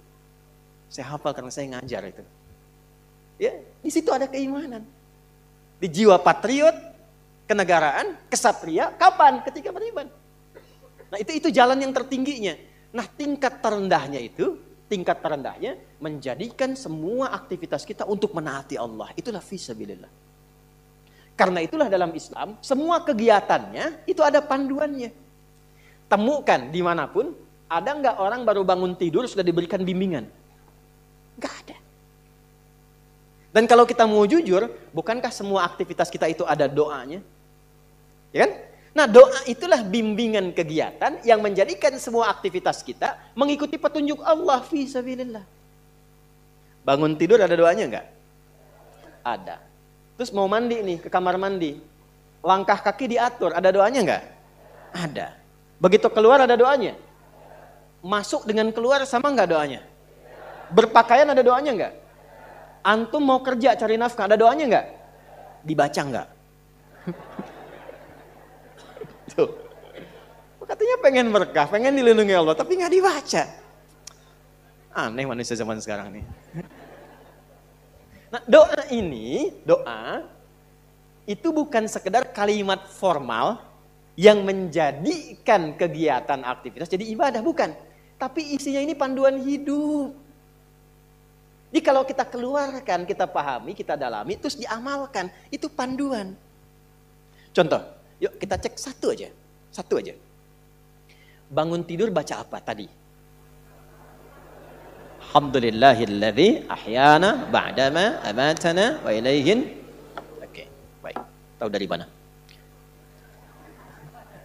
Ya. Saya tunjukkan pada Anda, bahkan dari mulai bangun itu sudah diajari cara bangunnya. Yang kalau dilakukan dapat pahala. Sunnah itu jangan dilihat aktivitasnya saja. Ikut Nabi dapat pahala. Baca doa dapat pahala. Tapi kalau kita niatkan doa itu untuk menaati Allah dan Rasulnya, itu saat pulang surganya sesurga dengan Nabi. Tidak cukup dengan amin. Tahu dulu. Dan dengan semua Nabi. Itu ada di An-Nisa, Quran surah 4 ayat 69. Wa may yuti'illaha war rasul fa ulaika ma'al ladzina an'ama Allahu 'alaihim minan nabiyyina was-siddiqina wasyuhada'i was-salihin. Wa hasuna ulaika rafiqa. Dzalikal fadlu minallahi wa kafa billahi. Allahu akbar. Makanya tiap hari kita minta 17 kali, teman-teman. Ihdinas siratal mustaqim, siratal ladzina an'amta 'alaihim ghairil maghdubi 'alaihim. Nah, siratal ladzina an'amta 'alaihim itu siapa? Tafsirnya di An-Nisa ayat 69. Wa may yuti'illaha war rasul fa ulaika ma'al ladzina an'ama Allahu 'alaihim. Kita minta, ya Allah, siratal ladzina an'amta 'alaihim, kata Allah, ma'al ladzina an'ama Allahu 'alaihim. Siapa mereka? Minan nabiyyina was-siddiqina wasyuhada'i was-salihin. Ada orang yang di surga ditempatkan oleh Allah sesurga dengan semua nabi yang pernah bertugas di bumi. Masya Allah, ketemu lagi di surga. Antum di mana? Oh, depan saya Kiai Fulan, belakang saya Ustadz Fulan. Kalau antum di mana? Saya biasa aja. Masya Allah. Ya, depan saya Nabi Ibrahim, belakang saya Nabi Musa, samping kiri saya Masya Allah Nabi yang katanya paling ganteng semoga bumi, Nabi Yusuf. Samping kanan saya Masya Allah Nabi Muhammad SAW. Bisa dengan semua Nabi. Siapa mereka ini? Mereka yang mendedikasikan semua hidupnya untuk menaati Allah dan Rasulnya. Dari bangun tidur terus dari keluar itu. Ya, contoh tadi saya janjikan Abu Daud misalnya, nomor hadis 1367. Ya. Dari Ibnu Abbas radhiyallahu taala anhuma, beliau satu saat ingin menginap di kediaman bibinya Sayyidah Maimunah radhiyallahu taala anha dan ingin tahu kebiasaan Nabi bangun di malam hari itu bagaimana. Kapan waktunya? Konversi jadi jam berapa kebiasaan Nabi bangun? Bagaimana cara bangunnya? Nanti yang berangkat insya Allah umrah saya tunjukkan ini lokasinya gitu. Ya. Itu diceritakan oleh beliau. Qala atau kama qala Ibnu Abbas radhiyallahu taala anhuma, kana an-nabiyyu sallallahu alaihi wasallam, adalah kebiasaan Nabi sallallahu alaihi wasallam, idza istaiqadha min naumihi, kalau bangun dari tidurnya, fajalasa, duduk terlebih dahulu. Jadi bangun tidur terus duduk. Masa bangun tidur langsung mandi? Ya selempongan kan? Naik delman istimewa, ku duduk di depan, duduk di muka, kudanya nggak bisa jalan. Hadisnya, makanya anak-anak TK diajarinya yang betul, bangun tidur terus duduk, ya, duduk dulu. Ya itu kan hadisnya begitu, duduk dulu. Kemudian famasaha biyadihi min athari naumi. Lalu beliau menghilangkan bekas kantuknya dulu dengan bagian tangan yang bersih. Makanya ada hadis lain kalau bangun tidur kan cuci tangan kan? Ya, itu kalau tahu bagian tangannya kotor atau menyadari bahwa tangan itu berkelana saat tidur. Ya, yang bahkan di tempat yang tidak Anda tahu. Makanya kalau Anda ingin bersihkan, cari bagian yang bersih. Wa masaha biyadihi min athari naumi, menghilangkan bekas ngantuk. Jadi jangan baca doa dulu. Bacalah doa itu dalam keadaan sadar, jangan baca dalam keadaan ngantuk. Nah, problem yang terjadi memang bangunnya jam 3. Alhamdulillah. Ya, nah. Begitu sadar 4:30. Ada yang begitu? Nah, ini banyak wajahnya tuh. Ya, antum pasang alarm 3 kali kan? Iya kan? Mau bangun 2:30 tuh kan alarm jam 2:30, jam 3, jangan 3:04 kan? Alarm pertama untuk matikan, alarm kedua kan? Alarm kedua untuk siap-siap kan? Gitu. Nah, di hadis sudah diajarin kalau bangun, ngantuknya hilangin dulu. Kalau nyambung ke sebelumnya tuh luar biasa. Atur waktu, jangan terlalu lama untuk istirahat itu, jangan begadang, kecuali ada perlunya. Betul, itu narasi hadis. Begadang jangan, begadang boleh kalau ada. Kapan Nabi bergadang? Kalau ada perlunya. Ya, diskusi dengan istri, membahas sekilas tentang kehidupan rumah tangga. Ada sahabat minta fatwa, Nabi balas. Setelah itu kalau nggak ada masalah, sudah Nabi selesai istirahat. Ba'da isya, sebentar istirahat. Jadi teratur waktunya. Sehingga potensi ngantuknya bisa ditekan. Nah kalau bangun kemudian hilangkan bekas ngantuk, duduk sejak hilangkan bekas ngantuk, baru kemudian membaca. Apa yang dibaca? Ada ayatnya, ada hadisnya. Jadi bangun tidur itu sudah ada ayat. 11 ayat penutup surah Ali Imran. Dari surah ketiga ayat 190 sampai ayat 200. Inna fi khalqis samawati wal ardi wa ikhtilafil laili wan nahari la ayatin li ulil alladzina yadhkuruna Allaha qiyaman wa qu'udan wa 'ala wa yatafakkaruna fi khalqis samawati wal ardi rabbana ma khalaqta hadza batila subhanaka faqina. Catat ini ya. Saya sampaikan ini langsung kalau teman-teman ngaji tafsir dengan hadis dapat ini. Kalau antum biasakan baca ini, penutup Ali Imran ayat 190 sampai dengan 200 dan dipahami isinya, Allah akan jaga antum dari perbuatan maksiat selama hari itu. Satu. Yang kedua, membimbing antum untuk meningkatkan pengetahuan selama beraktivitas. Yang ketiga, dibimbing oleh Allah mengerjakan segala aktivitas yang mengantarkan pada ridha dan surganya. Itu makna yang Ali Imran di penutupnya itu. Makanya kalau benar paham ayat ini, nggak ada pelajar yang bangun kecuali pintar di hari itu. Karena di situ ada ayat-ayat untuk riset, untuk merenung, untuk berpikir. Nggak ada orang berbuat maksiat di hari itu. Karena ada ayat taubat di ayat itu. Mudah-mudahan nggak wafat dalam keadaan sedang maksiat, sehingga terancam neraka. Dan minta ya Allah wafatkan kami seperti orang baik yang wafat sebelumnya. Sehingga terjaga hari itu. Dan terjamin ketika beraktivitas keadaannya baik. Karena dia senang dengan membangun silaturahim, membangun kesabaran. Wasabiru warabitu wattaqullaha la'allakum tuflihun, dan cenderung bahagia. Nah, untuk mengawali doanya itu supaya komitmen, maka ditanamkan dalam dirinya satu komitmen kuat. Maka disampaikanlah oleh sahabat Jundub bin Junadah dan Mu'adz bin Jabal radhiyallahu taala anhuma dalam Al-Bukhari nomor hadis 181. Keduanya mendapatkan doa dari Nabi sallallahu alaihi wasallam, faqala alhamdulillahilladzi ahyana ba'dama amatana wa ilaihin. Gini, ada amata, ada ba'dama. Kalau kata kerja terletak setelah ba'da dan ma, artinya apa? Artinya pekerjaan itu tidak terjadi. Jelas?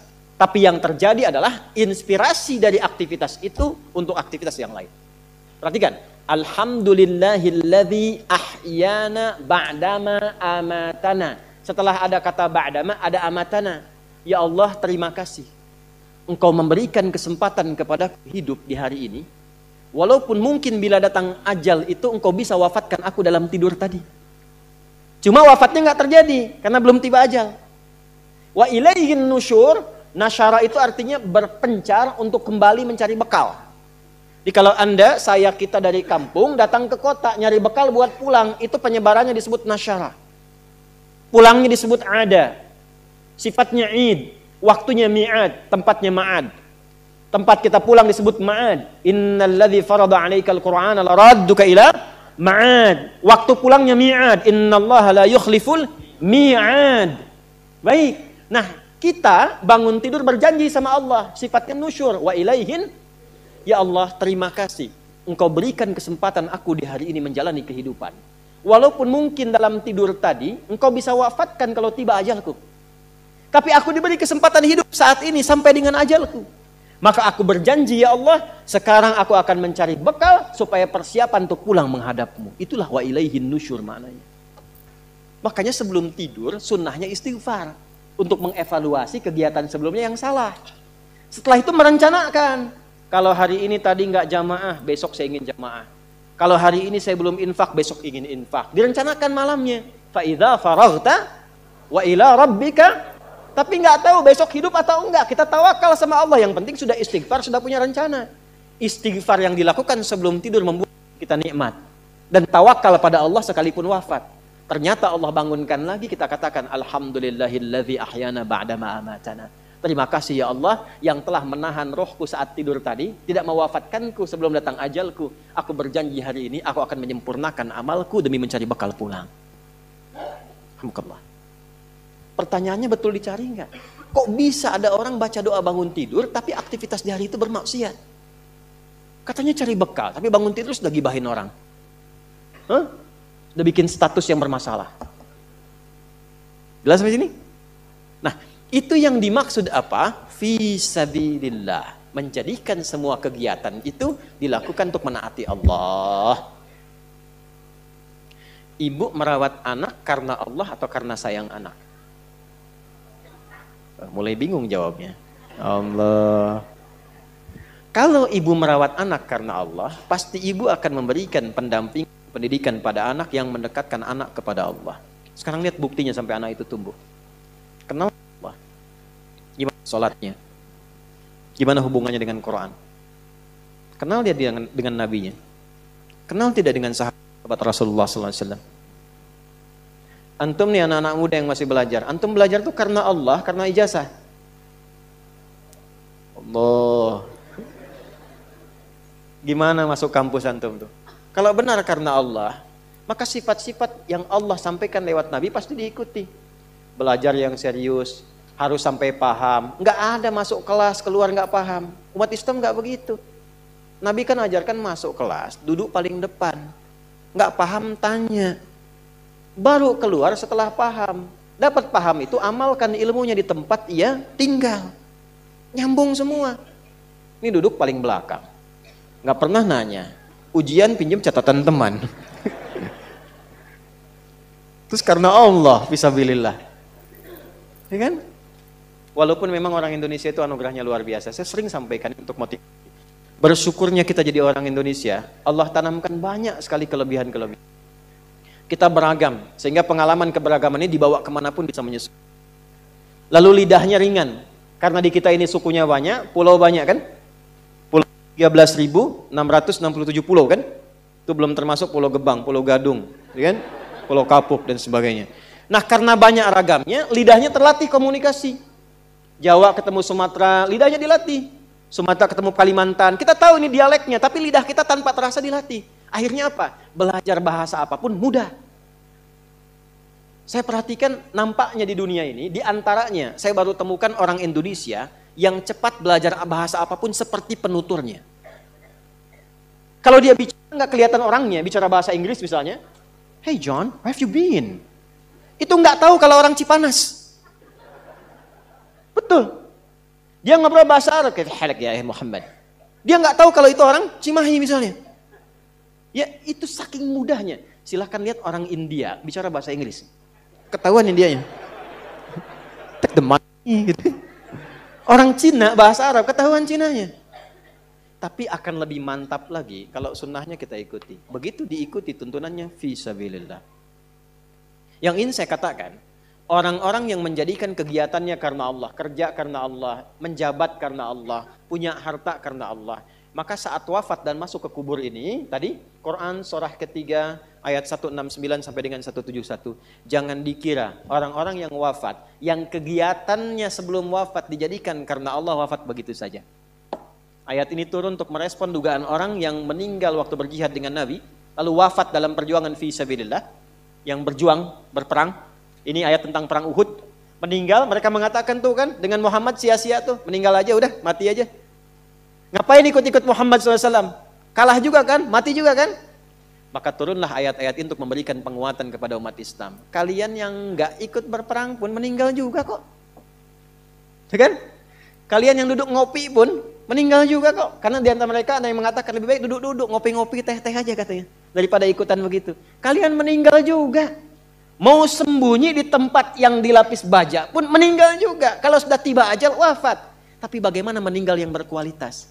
Maka turunlah ayat ini memberikan penjelasan. Mau yang ikut di militer, yang belajar, yang merawat di rumah tangga, yang bekerja, meninggallah dalam keadaan berkualitas sehingga dimuliakan di alam kuburnya. Jangan kira orang yang wafat yang menjadikan hidupnya fi sabilillah wafat begitu saja. Bal ahya'un 'inda rabbihim yurzaqun. Mereka diberikan kenikmatan berlimpah di alam kuburnya. Jadi ada kehidupan setelah kematian. Yang dimaksud mati, wafat, maut, meninggal itu adalah meninggalkan dunia. Jadi berpisah kehidupan kita di dunia, memasuki kehidupan baru di alam kubur. Jadi di alam kubur itu bukan diam begitu saja, ada hidup lagi. Ya. Wafat itu maksudnya meninggalkan dunia. Nah, kematian itu gerbang pemisah dunia. Rohnya tercabut, selesai, dunianya selesai. Jadi yang dimaksud meninggal itu meninggalkan dunia, membebaskan kita dari kehidupan dunia, selesai dunianya. Seperti di dunia ada kehidupan kan alam dunia. Kubur pun disebut alam, ada kehidupan di dalamnya. Cuma hidupnya bagaimana? Ya, seperti antum di dunia ini kalau ingin sukses, ingin bahagia berbekal, bekerja, beraktivitas. Nah di alam kubur pun itu ada asbabnya. Mesti berbekal juga. Apa di antara bekalnya? Saya ingin motivasikan dulu. Ada orang begitu gembiranya mendapatkan limpahan dari hasil berbekalnya saat di dunia. Yastabshiruna. Nah, billadzina lam yalhaqu bihim min khalfihim alla khaufun 'alaihim wa lahum yahzanun. Kalau mereka mampu, yastabshir bukan basyara. Ada basyara, ada istabsyara, beda. Kalau basyara, orangnya masih hidup. Minta disampaikan pada yang lain yang hidup. Contoh, Nabi Muhammad SAW masih hidup. Diberikan beliau perintah oleh Allah, sampaikan pada umatmu ini sekarang tentang keutamaan surga. Maka turun Quran surah kedua ayat 25.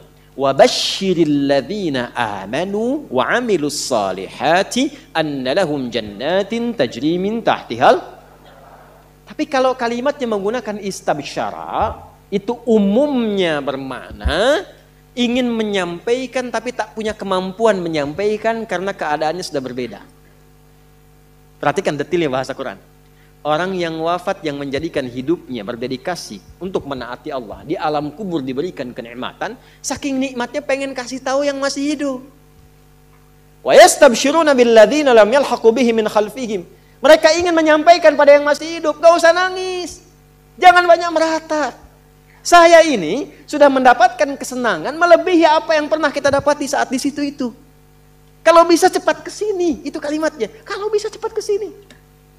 Allah khaufun 'alaihim wa lahum yahzanun. Enggak usah takut dengan kematian. Jangan banyak nangisi saya. Jangan banyak meratapi saya. Itu kalimatnya. Dan di antara mereka ada yang Allah jaga sampai ke jasad-jasadnya. Saya bersaksi demi Allah, Anda boleh catat kalimat ini. Saya kemarin waktu ke Mekah, alhamdulillah Allah tunjukkan beberapa. Ya, saya diantaranya berziarah ke makam Kiai Haji Maimun Zubair, Mbah Mun. Termasuk ke ibunda tercinta Sayyidah Khadijah. Ya, Sayyidah Khadijah radhiyallahu ta'ala anha. Ini ya enggak apa-apa disebarkan juga karena memang saya mengalami dan saya menyampaikan. Saya begitu melewati pemakaman-pemakaman, lalu di makamnya Mbah Mun itu, kemudian kita di situ berdoa kebaikan. Ya kan adab kita kalau sama ulama nggak mungkin minta ampunan. Adabnya kan tambahkan kemuliaan, tambahkan cahaya, itu kan? Ya kan? Dan telah selesai kan? Baik. Itu bau harum yang saya dapat. Wangi. Wangi. Supaya saya tanya teman-teman, antum pakai parfum apa? Nggak ada. Wangi makamnya. Ya. Dan saya datang ke situ itu di waktu yang memang dilarang berkunjung. Pada zuhur. Kunjungan itu ba'da subuh dengan ba'da asar. Baru ada orang berkunjung. Dia tahu kalau ngasih minyak wangi ke situ itu tidak mungkin lah. Walaupun ada tuh kena panas selesai gitu. Ini waktunya datang ke situ ditolak. Kata bukan waktu kunjungan. Terus saya sampaikan ada ini saudara kami meninggal ayahnya di sini dan dimakamkan di sini. Saya ingin berziarah. Nah kita pakai jubah, pakai sorban putih itu biasanya kalau di sana imam. Singkatnya diperkenankan masuk. Ya, cuma saya berempat itu. Ya, saya dua pendamping dua, kemudian satu sahabat kami Pak Mukhlis Hasim, ayahnya Ustaz Hasim Yahya. Orang baik, orang saleh, tinggal 30 tahun di Mekah. Ya, jadi ustaz dai, wafat punya 3 permintaan. Wafat hari Jumat, ya. kemudian juga bisa menyempurnakan Ramadan dan disolatkan di Masjidil Haram. Alhamdulillah ya, terkabul, 2 terkabul, yang 1 diselesaikan Ramadan sampai ke Syawal dulu. Ya, jadi disolatkan di Masjidil Haram. Tadinya nggak bisa dimakamkan di Ma'la. Yang ketiga minta di Ma'la. Tadinya nggak bisa dimakamkan di Ma'la. Yang ada tertulis di pekuburan Roya. Tapi last minute yang terakhir masuk Masjidil Haram tiba-tiba bisa di Ma'la. Maka ketika dimakamkan di Ma'la, kami datang ke sana, kami berziarah. Nah itu Masya Allah, kemuliaan itu luar biasa. Ya belum yang tampak-tampak sekarang, kok bisa guru ngaji nggak pernah ketahuan orang makamnya utuh 20 tahun, 15 tahun. Jasadnya utuh, makam utuh biasa, jasad utuh, coba terangkan. Gigi masih ada, kulit masih ada, rambut sebagian masih ada, utuh. Guru ngaji, yang orang mungkin nggak pada kenal, cuma keadaan di kampung. Tapi dia meyakini ada kehidupan setelah kematian. Dan betapa banyak orang-orang terlihat hebat nuansa kehidupan dunianya, tapi maaf, hanya ditemukan tulang belulang dalam alam kuburnya. Sekarang sudah banyak bisa kita akses, bisa kita lihat. Kalau sudah ditampakkan begitu belum sadar juga, dengan cara apa lagi Allah memberikan hidayah? Bahkan orang bikin sinetron hidayah dari alam kubur. Masya Allah. Dia ngajar ustaznya hidayat lagi. Hah? Nah karena itu nggak boleh berleha-leha. Maka ini yang senang ini yang kalau nggak percaya ikutin aja dulu, nggak ada ruginya atau meninggal juga. Nggak ada ruginya kan? Meninggal juga, dan kegiatan kita nggak berubah. Antum yang ke kampus juga. Cuman kita merubah caranya, kita niatkan karena Allah. Innamal a'malu bin niat, kan tetap ke kampus yang sama, belajar di tempat yang sama, ujian dengan soal yang sama, nggak ada ruginya. Yang meningkat apa? Kualitasnya. Yang meningkat semangatnya. Meninggal juga sama-sama meninggal juga. Jadi kalau kita ikhtiarkan dari sekarang, tidak merubah keadaan dunia kita. Yang presiden tetap presiden, yang bupati tetap bupati. Yang pebisnis tetap pebisnis, nggak merubah keadaan kita. Lebih berkualitas dunianya, saat meninggal punya jaminan. Yang kasihan tuh yang nggak punya harapan. Nggak ada kehidupan setelah kubur, dunia nikmati. Terus ente setelah meninggal dunia kemana? Itu gimana nanti? Nggak punya harapan. Yang begitu jangan diikutin. Orang nggak punya harapan diikutin. Orang nggak jelas tuh jangan diikuti. Kita tuh punya dasar pengetahuan. Quran surah 17 ayat 36. Wala taqfu ma laysa laka bihi ilmun inna sam'a wal basara wal fuada kullu ulaika kana anhu mas'ula. Nah sekarang itu teman-teman kita punya harapan, diterangkan dari sekarang. Makanya selama hidup kalau pengen seperti itu jangan main-main hidup dunianya. Maka turunlah surah At-Takatsur ayat kedua. Alhaakumut taka hatta zurtumul maqabir. Kalla, jangan sampai lalai, sudah masuk alam kubur baru sadar. Nanti kamu sadar, jangan sampai menyesal saat masuk alam kubur. Makabir itu jamak dari kubur. Hatta zurtumul makabir. Baru nyadar setelah di kuburan. Wa asaddaqu aku minas solihin. Ya, kalau Rabbir ji'un, ya Allah pengen balik lagi. Saya pengen merubah amalan saya. Telat Joni. Dengan? Ya, malaikat kan santai aja kan. Telat. Gak bisa balik lagi. Nah, apa yang melalaikan seseorang sampai kemudian baru sadar di alam kubur? Di antaranya apa? Alhaakumut. Nah, terlalu tertambat hatinya dengan dunia. Harta. Enggak dilarang memperbanyak harta, silahkan banyak-banyakin. Banyakin. Tapi untuk apa? Fi sabilillah. Taati Allah dengan harta itu. Maaf, jangan kebayang kalau fi sabilillah itu untuk infak saja. Cari kotak masjid. Ya, setanah kusir. Nggak begitu, kan ada konsepnya. Ini untuk yang di keluarga. Bagaimana kenyamanan di rumah, bikin rumah yang nyaman sehingga punya musalla. Ya, anak-anak sekolahkan di tempat yang mengenal Allah, tingkatkan kualitasnya. Pakai untuk umrah, pakai untuk haji. Lihat saudara-saudara di samping. Setelah itu lebarkan. Baru ada babnya lagi setelah orang tua, saudara, kerabat, ada anak yatim, baru dibuka untuk umum. Itu ada pahalanya. Nah sekarang pandai-pandai dengan harta, antum menghitung kebutuhan sebulannya berapa. Tabungan pemetaannya berapa. Nah yang lewat dari situ, itu titipan Allah, bekal antum untuk mendapatkan ridhonya. Sebelum diambil. Antum gaji 30 juta, kebutuhan rumah tangga 15 juta, tabungan 5 juta. 10 juta itu bekal tabungan antum tuh akhirat. Maka babnya keluarkan di Quran. Apa bab ibadah lewat harta? Tunggangi itu. Jangan terlalu bergantung, nanti begitu meninggal baru sadar, mau balik lagi nggak bisa. Antum sekarang punya kedudukan, Suatu saat hilang kedudukan itu. Pelajari bab tentang fikih kedudukan. Bagaimana menaati Allah lewat kedudukan. Bikin kebijakan yang baik. Sebelum meninggal. Antum lagi belajar sekarang. Taati Allah lewat ilmu. Bagaimana cara belajar yang benar. Sebelum meninggal. Bahkan ada orang meninggal sebelum wisuda. Saya punya adik murid. Ngaji juga dengan kami itu. Saat di Libya, di Tripoli. Itu saat masuk belum hafal Quran. Harapannya pengen hafal Quran. Minimal 2 tahun saat di sana. Saya masih ingat orangnya tuh Masya Allah. Baik, banyak senyum. Ya, saya buka lah namanya itu ya, untuk diikuti. Ahmad Rashidi namanya, Masya Allah. Ya, itu baik, gak pernah cari konflik macam-macam. Tenang, taat. Al-Quran aja. Di sana itu kan tiap 2 tahun kalau lulus ujian, itu boleh pulang untuk nengok keluarga. Itu beliau itu pulang, ngasih hadiah ke keluarganya dengan hafalan Quran yang telah dituntaskan selama 2 tahun di sana. Begitu pulang orang menyebutnya dengan berita, kita nangis semua tuh. Dengan beritanya kecelakaan, naik motor, nabrak truk, meninggal. Tapi yang Anda ingin saya tekankan pada kita semua, bahkan sebelum wisuda formal di kampusnya dia dapati, Allah memberikan wisuda dan menghormatinya dalam keadaan sebagai penghafal Al-Quran. Allah lebih menyenanginya memberikan mahkota saat kembali untuk diviralkan ke alam seluruhnya, dibandingkan dia mendapatkan pujian dunia dengan wisuda dunianya. Bahkan ada orang yang sebelum khatamnya itu, sebelum selesai kuliahnya, bisa jadi meninggal. Tapi yang terbaik apa? Pernah nggak berpikir, Anda ini yang kuliah 4 tahun, kan lama durasinya. Menghafal Quran itu kalau santai, itu 2 tahun teman-teman. Kemarin ada yang ikut program santai menghafal Quran. Hafal Quran 193 hari. Usianya 56 tahun. 193 hari santai, 21 tahun. Yang 56 tahun itu hafal Quran 21 hari. Rekor kemarin. Ya. Itu Masya Allah, santai bisa hafal. Kenapa Anda ini yang belajar sekarang di kampus-kampus, ya 4 tahun S1, 2 tahun S2, 2 tahun S3, kenapa nggak dipakai sekalian juga menghafal Quran? Berangkat 1 ayat, pulang 1 ayat. Itu begitu di wisuda Anda hafal 30 juz. Anak ibu 6 tahun di SD itu lama sekali. Kenapa nggak diisikan Quran setiap hari? Lulus 30 juz. Dan kalau Anda meninggal jadi tabungan. Inilah hatta zurtumul maqabir. Jangan bangga mengumpul-ngumpulkan. Takasur itu gemar mengumpul-ngumpulkan. Ngoleksi, ngitung-ngitung. Maaf ya, nanti ngitung-ngitungnya di Al-Adiyat. Kita lihat nanti.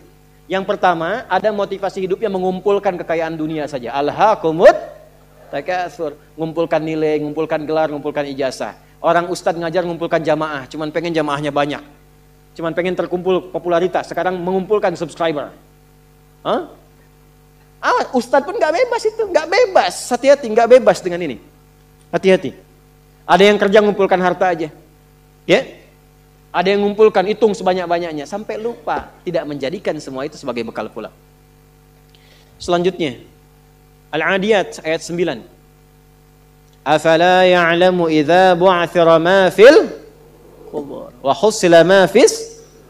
Tuh. Ini untuk pelaku maksiat. Yang banyak berbuat maksiat. Apa nanti nggak malu dan nggak khawatir kalau itu diungkap di alam kuburnya? Silahkan Anda tutup-tutupi saat di dunia. Tapi kalau nggak ditobati, di alam kubur akan terasa.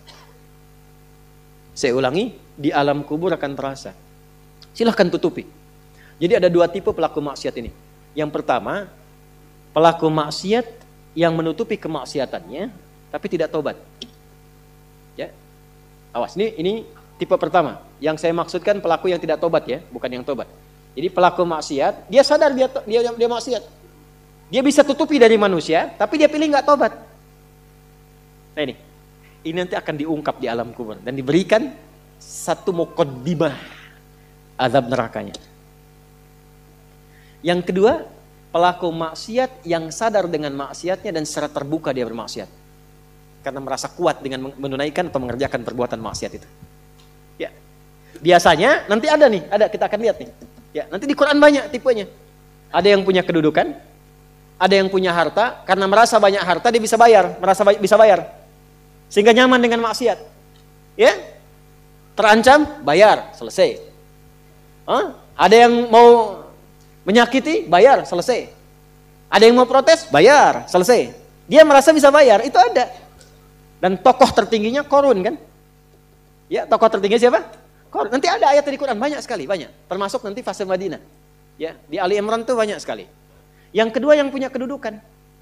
Ya, contoh tertingginya Firaun. Dia merasa punya kedudukan, merasa punya segalanya. Setelah itu dia tampakkan kemungkaran, berbuat maksiat karena merasa bahwa tidak akan ada yang bisa menghalangi dengan kedudukan itu. Ya. Tolong jangan dipotong videonya ya, karena ini musim-musim nanti mau pemilu, mau macam-macam tuh ya. Nah, saya ingatkan tuh, hati-hati loh. Ini bahasan An-Naba bukan macam-macam. Ya, nanti saya di akhir saya ingatkan lagi. Sekarang sudah mulai itu, ada potongan-potongan buat macam-macam. Saya tidak terkait dengan itu sama sekali ya. Balik ke sini. Nah itu dua tipe seperti itu. Turunlah kemudian surah Al-Adiyat ini salah satunya. Afala ya'lamu idza bu'athira ma fil wa husila ma fis, akan diungkap suatu saat nanti. Kalaupun Anda tutupi. Tapi bagi yang terakhir, perhatikan baik-baik. Bagi yang merasa nyaman dengan kekuatannya, baik itu kedudukan ataupun harta, sehingga terang-terangan berbuat maksiat dan merasa tidak ada yang mampu untuk mencegahnya, itu saat masuk kuburnya langsung ditampakkan neraka pagi dan petangnya.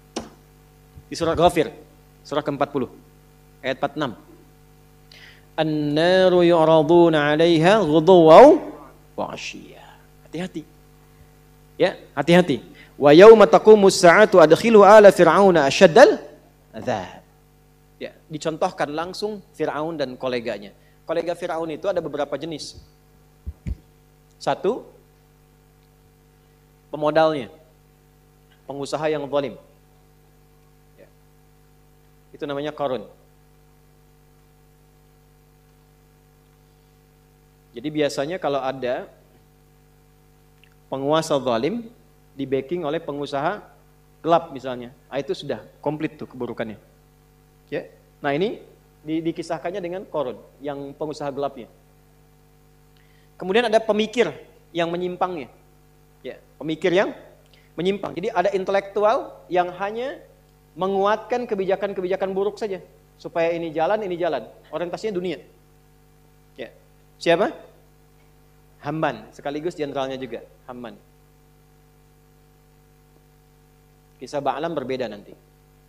Nah ini disebut dengan koleganya ala Firaun. Jadi biasanya, hati-hati, fikihnya maksudnya begini. Kedudukan itu kalau sudah semakin tinggi, kedudukan yang semakin tinggi, maka di antara ujiannya adalah ada potensi-potensi yang mengajak pada penyimpangan. Dan dengan kedudukan itu, biasanya suka ada dorongan-dorongan menggunakan kedudukan untuk berbuat mungkar dan tampak kemungkaran itu. Yang paling bahaya kalau itu tidak banyak disadari sehingga merasa kuat untuk berbuat yang salah. Itu bahaya. Pun demikian, harta banyak itu potensi menghadirkan ujian, dan di antara ujian itu ada dorongan untuk menyimpang. Ya, bukan hanya ria, pamer, tidak, tapi menggunakan harta dengan cara yang tidak benar. Nyogok, menghambat keburukan, bagus, tapi mendatangkan kemaksiatan, buruk. Yang lain lagi apa? Ilmu bagus, tapi ditempatkan di tempat yang tidak bagus, bahaya. Nah orang-orang seperti ini menggunakan ilmunya untuk bermaksiat terang-terangan, ya. Bahkan nanti ada yang menggunakan ilmunya untuk membela orang menyimpang, ada. Ya, di zaman Nabi itu ada buzzer, zaman Nabi, ya. Yang memang dibayar untuk apa? Untuk menjegal dakwahnya Nabi. Dan untuk memberikan satu gambaran buruk, citra buruk tentang Nabi. Buka surah Ali Imran. Ayat 107, 108, 109, 110. Ya. Sudah? Sudah?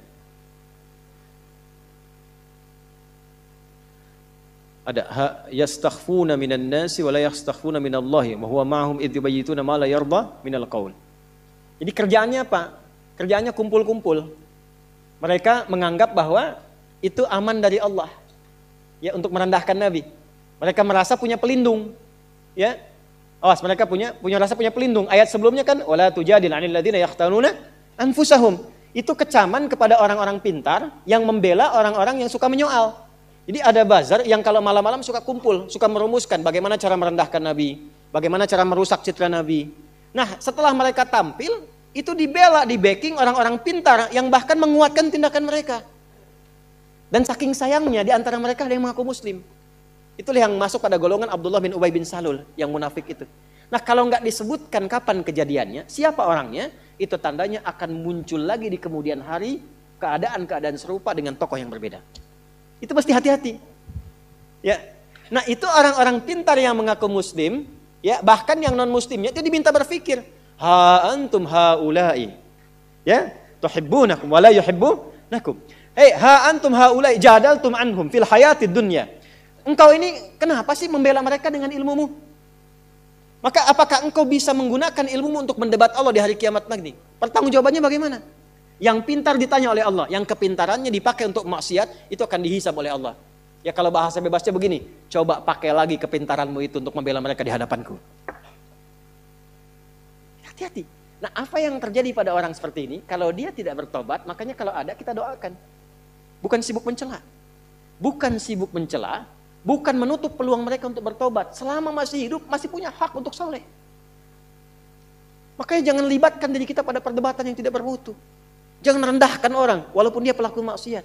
Minimal kita doakan. Tunjukkan jalan yang benar. Setelah itu abaikan. Abaikan. Itu ayat Qur'annya demikian. Quran surah keempat ayat 140. Ya, wa qad nazzala 'alaikum fil kitabi an idza sami'tum ayatillahi yukfaru biha wa yustahza'u biha fala taq'udu ma'ahum hatta yahudu fi haditsin ghairi innakum idzam mithluhum innallaha jami'ul munafiqina wal kafirina fi jahannam jami'a. Kalau ada orang usil menyoal agama, mengolok-olok dan sebagainya, cukup tinggalkan, jangan banyak dikomeni, jangan banyak direndahkan, jangan banyak dicaci. Mencela yang sudah tercela itu buang-buang energi. Kalau mau doakan supaya sadar, atau terangkan yang benar, setelah itu abaikan. Quran itu indah sekali. Tapi kalau mereka nggak tobat, kita kasih tahu, ini ada ayatnya. Wah, kayak yang pernah ke alam kubur saja, terserah Anda.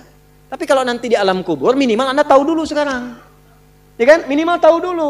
Kalau mau merasakan nanti aja setelah ke kubur. Saya cuma mengingatkan apa yang Allah sampaikan. Apa yang Allah sampaikan? An-naru yu'raduna 'alaiha ghudwa wa 'ashiyya. Ditampakkan neraka jahanam pagi dan petang. Jadi setiap waktu cuma neraka aja tampak. Pernah dengar nggak kalimat ini? Nggak ada tuh siksa kubur, yang ada cuma tidur aja. Pernah dengar? Bagaimana cara menjawabnya? Gampang. Kalau ada yang mengatakan nggak ada siksa kubur, yang ada cuma tidur saja, maka tanyakan pada mereka, kira-kira kalau kamu tidur ketemu kuntilanak botak, yang jeleknya naudzubillah, terus teriak-teriak di depan muka kamu, kamu pengen cepat bangun atau tidur terus? Biasanya kalau mimpi buruk bangun atau tidur terus? Bangun tuh karena takut atau tidak? Merasa tersiksa tidak? Maka tidak ada siksa yang paling pedih kecuali saat orang, berada di alam kuburnya tak bisa bangun lagi, ditampakkan neraka terus di alam kuburnya. Bukankah itu siksaan? Jadi nggak usah bicara tentang man rabbuka man imamuka ma kita buka. Gampangnya ente kalau tidur mimpinya ketemu neraka jahanam terus dari pagi sampai terus dan nggak bisa bangun-bangun, tersiksa nggak? Nah, itulah gambaran pertama yang disampaikan dalam Al-Quran. Jadi orang-orang yang maaf sekali gemar mengumpulkan harta hanya untuk pamer saja, untuk mengoleksi dunia, tak pernah punya visi hidup untuk pulang, maka mesti hati-hati. Alhaakumut takatsur. Orang yang maksiat terbuka nggak mau sadar mesti hati-hati, ya, karena cara pulangnya itu berbeda. Mobil warna merah, bukan di alam kubur di sini. Mobil warna merah, plat B 2705 TBQ, mobil warna merah. B2705 TBQ. Pemiliknya mohon bisa mengabari panitia karena pesannya cuma dibacakan ini saja. Ya. Teruskan. Quran surah Al-Infitar ayat keempat. Ketiga, kan 8 ya semua ya. Wa idzal quburu bu'thirat. Al-Infitar ayat keempat. Apabila yang dikubur itu sudah terungkap, terbuka semua. Maksudnya selesai, terbelah. Ini kiamat. Jadi dikubur pun nggak selamanya. Ya, ada yang pengen abadi di alam kubur? Tidak, nggak selamanya. Ya, jadi kalau yang nikmat di alam kubur tadi kan diberi kenikmatan ya, kenikmatan pembuka. Itu cuma mukadimah aja Pak Bu. Insya Allah nanti kalau sudah masuk kubur, ya, Insya Allah mudah-mudahan dimuliakan. Itu kalau dapat kemuliaan itu cuma pembuka. Itu cuma pembuka saja, mukadimah saja. diberi kenikmatan melimpah, enak, istirahat, nyaman dan macam-macam, ya. Itu cuma pembuka aja. Nanti satu masa selesai di situ. Wa idzal quburu bu'tsirat. Selesai semuanya, balik kita ke alam lain, puncaknya ke akhirat. Nah, ayat ini Al-Infitar ayat yang keempat ingin menegaskan di alam kubur pun tidak abadi, pindah. Oh, berarti yang pelaku maksiat tadi menyimpulkan, nggak apa-apa kan cuma sementara mimpinya bangun. Iya, Cepi, cuma saat bangun lebih dahsyat. Jadi yang dimimpi keluar semua. Ya. Ya. Terus, Quran surah Abasa. Ya, surah 80 ayat 21. Baik, pelan-pelan. Kalau tadi kan sudah diungkap ya, di kuburnya bagaimana, nikmatnya bagaimana, bahayanya bagaimana yang mengancam. Nah, sekarang kita akan masuk ke kubur tidak? Akan masuk tidak? Nah, maka di Abasa ini diingatkan. Quran surah 80 ayat 21. Tsumma amatahu fa'aqbarah. Orang yang hidup itu satu saat pasti akan diwafatkan. Kalau sudah wafat akan dikuburkan. Di semua kita tidak ada yang bebas dari penungguan di alam kuburnya. Tadi tunggu. Ini, CAQ semua kan? Calon alam kubur. Kita akan masuk nih. Jadi Allah sadarkan mumpung masih hidup, dari dua kejadian tadi, ambil ibrahnya, siapkan diri kita, karena kita nggak akan bisa menolak kematian. Kalau sudah wafat, pasti dikubur. Teruskan dulu ya, kita agak cepat. Al-Mumtahanah ayat 13. Sudah? Ini nyambung semua ayatnya, indah sekali. Jadi kalau kita sudah sadar, ini resiko kebaikan, ini resiko keburukan, dan kita tahu akan wafat, akan dikuburkan, bagaimana cara persiapannya? Supaya nggak lalai tadi ya. Maka Al-Mumtahanah ayat ke-13. Ya ayyuhalladzina amanu la tatawallaw qauman ghadiballahu alaihim. Qad ya'isu kama ya'isal kuffara min apa?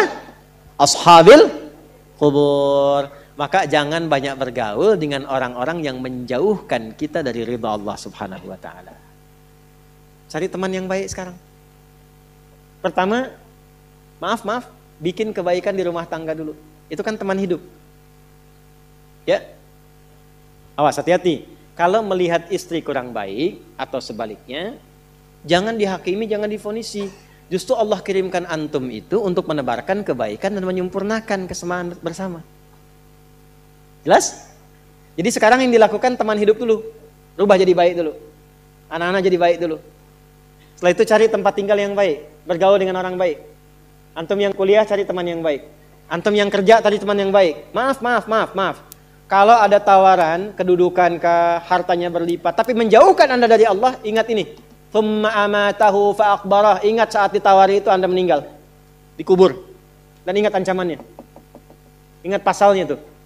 Ya, ingat suratnya. Paham? Nah, karena itu masukkan ayatnya, jangan sekali-kali menjadikan keadaan di sekitaran kita justru memperkuat datangnya ancaman Allah dan nestapa saat kembali ke alam kuburnya. Bahkan orang-orang yang tidak beriman pun, yang buruk pun, yang beriman tapi maksiat pun, itu sejatinya ketika temannya masuk ke kubur gak mau ikut-ikutan. Makanya disindir oleh Allah. Hei, kamu ini sadar gak sih? Orang yang mengajak kamu maksiat itu, lihat temannya meninggal pun, temannya wafat pun, dia gak pengen ikut. Kadang-kadang dia abaikan. Coba lihat. Ya, ada pimpinan misalnya, tingkat tertinggi. Lihat anak buah bawahnya misalnya. Menjalankan tugas bahkan dari dia untuk berbuat salah, berbuat maksiat.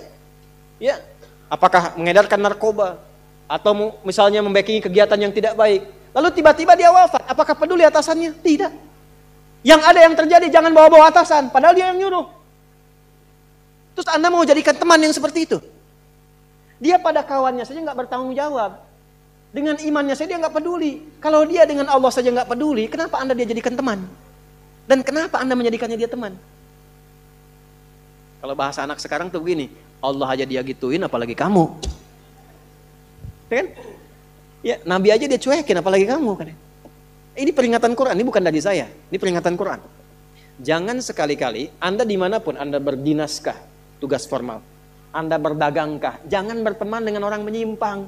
Karena saat Anda susah pun yang akan peduli. Temannya aja yang sama-sama berbuat menyimpang, dia sisihkan, apalagi Anda. Paham? Teruskan. Quran surah ke 35 Fatir ayat 22. Wa ma yastawil ahya'u wal amwat. Innallaha yasma'u man yasha wa ma anta bimusmi'in man fil qubur. Kalau Anda masih belum sadar juga, kata Allah, hei, kamu ini masih hidup, masih punya harapan, masih punya bekal. Kalau sudah meninggal, nggak sama keadaan orang hidup dengan wafat. Mumpung kamu masih hidup, karena kalau sudah meninggal, temanmu yang meninggal pun kamu nggak bisa dengar suaranya. Cuma saya yang tahu keadaan di alam kubur. Karena saya tahu, kata Allah, dan saya punya Rahman dan Rahim, dengan sayang saya sampaikan kepadamu. Karena sayang saya. Ibu maaf, kalau ada anak misalnya, ingin berbuat menyimpang, ibu cegah tidak? Kenapa? Karena ibu sayang. Karena itulah ibu saking sayangnya, maaf, jangankan anak lahir, di dalam saat dikandung pun bukankah dijaga dari yang mafsadat? Dijaga dari yang merusak. Ibu kalau sedang mengandung, mau nggak makan makanan yang kotor? Makanan yang merusak? Tidak kan? Kenapa? Karena sayang kepada bayi yang dikandung, janin yang terkandung. Di tempatnya pun disebut oleh Allah dengan rahim. Karena ada rahim, dijaga betul. Miring kanan susah, kiri susah, telungkup gak mungkin. Dijaga supaya apa? Supaya di dalamnya merasakan ketenangan. Karena apa? Karena ada tempat disebut dengan rahim. Nah, Allah itu sifat rahim melekat kepadanya. Karena sayang dengan kita, diingatkan. Bahasa bebasnya gini, karena saya sayang engkau dengan rahimku. Karena saya cinta kamu dengan rahmanku. Jangan sampai masuk kubur, kamu tersiksa, kamu nestapa. Karena beda antara hidup di dunia dengan kehidupan di kubur. Mumpung masih hidup, cari bekal. Karena engkau tak mampu mendengar apa yang terjadi dalam kubur. Jadi kalau tadi Allah sampaikan, jangan bergaul dengan yang begini, jangan terlena dengan yang seperti ini. Itu karena Allah sayang dengan kita. Itu saja. Jelas ya? Ya, jadi kalau nggak sayang, nggak akan mungkin diingatkan. Teruskan. Al-Hajj ayat ke-7. Yang ketujuhnya Al-Hajj ayat ke-7. Wa anna as-sa'ata atiyatun la raiba fiha wa anna Allaha yab'atsu man fil qubur. Tapi jangan khawatir, sekalipun engkau masuk ke alam kubur, kata Allah, karena sayang, aku pesankan berbekal dari sekarang. Di alam kubur aku penuhi nikmatku kepadamu. Tapi itu cuma sementara, besok-besok selesai aku bangkitkan semua kalian, aku tepati janjiku untuk memberikan surga kepadamu. Karena itulah orang yang baru mau meninggal dalam sakaratul mautnya, kalau benar dia mengikuti apa yang Allah pesankan dari ayat-ayat tadi, maka Allah berikan pendahuluan sebelum masuk kubur.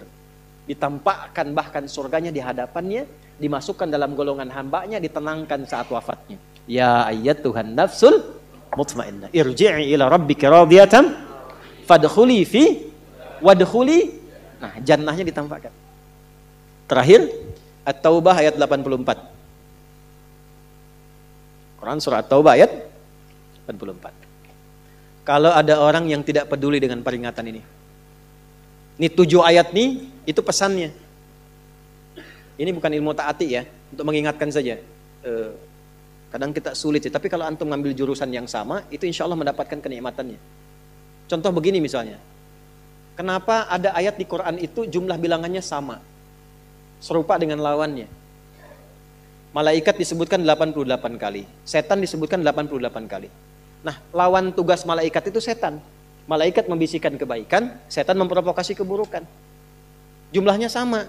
Karena setiap hari pun kita nggak akan bebas dari 2 bisikan itu, baik atau buruk. Nah ini, kenapa ayat pengingat alam kubur dan kehidupan dunia 7 kali? Salah satu pesannya adalah karena kita 7 hari beraktivitas selama hidup di bumi itu. Maka diingatkan setiap hari. Maka setiap hari itu mesti ingat kematian. Sebelum tidur istighfar, siap nggak bekalnya, lihat temannya, selamat nggak keluarganya, ya maaf izin maaf sekali, saya berulang kali minta maaf nih, ya berulang kali. Ada seorang suami saleh, istrinya salehah luar biasa. Satu kali suaminya karena kelelahan, bangunnya agak terlambat, alhamdulillah. Biasanya jam 3, ini setengah 4 bisa. Itu istrinya bangunkan sambil bersenandung. Pak, sayang, cepat bangun Pak. Perjalanan kita masih panjang, sedangkan ajal semakin mendekat. Sedangkan para musafir sudah punya banyak bekal di depan kita, kita mesti nyusul mereka. Bangun Pak. Itu Masya Allah kalau pakai bahasa Arab indah sekali. Pak, ajal itu mendekat kepada kita, sedangkan perjalanan masih panjang. teman-teman kita sudah di depan bekalnya banyak sekali. Maksudnya apa? Teman-teman kita sudah ada yang hafal Quran, sholatnya nggak putus, malamnya banyak tahajud, puasanya nggak putus, sunnahnya dikerjakan. Kita ini, ya Allah, mau bangun tidur aja susah ya Allah, mau tahajud aja susah. Sementara ajal datang semakin dekat. Pak bangun Pak, bangun Pak. Takutnya kita meninggal malam ini, kita nggak bisa menyusul teman-teman kita yang sudah di depan. Itu istri bangunkan suaminya. Ada lagi yang suami mau kerja dibisikin istrinya, Pak, jangan sampai cari yang haram ya. Papa nggak bawa apa-apapun ke rumah di hari ini, kami keluarga akan sabar. Mama akan tenangkan pada keluarga supaya sabar. Tapi Pak, kami nggak akan kuat merasakan sedetik pun di neraka jika Papa bawa yang haram ke rumah. Masya Allah. Nah ini disebutkan pengingat itu 7 kali. Di 7 ayat berbeda untuk mengingatkan setiap hari ingat wafat. Setiap hari ingat pulang. Setiap hari kita akan mengalami suasana di alam kubur. Jangan sampai meninggalkan dunia dalam keadaan yang terancam. Kalau masih nggak sadar juga dengan pengingat ini, muncul ayat ke-8. Muncul ayat ke-8. Di At-Taubah ayat 84. Tempatnya pun At-Taubah. Ngajak taubat dulu sebelum diingatkan. Tapi dasar karena nggak pengen taubat juga, maka munculnya ancaman. Kalau ada yang masih nggak peduli, bahkan ada orang Islam yang masih bertahan dengan keburukannya, menampakkan ke orang lain dengan sifat nifaknya, maka turun ayatnya. Wala tusalli ala ahadim minhum mata abada. Wala taqum ala qabri.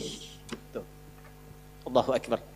Innahum kafaru billahi wa rasuli wa matu wa hum fasiqun.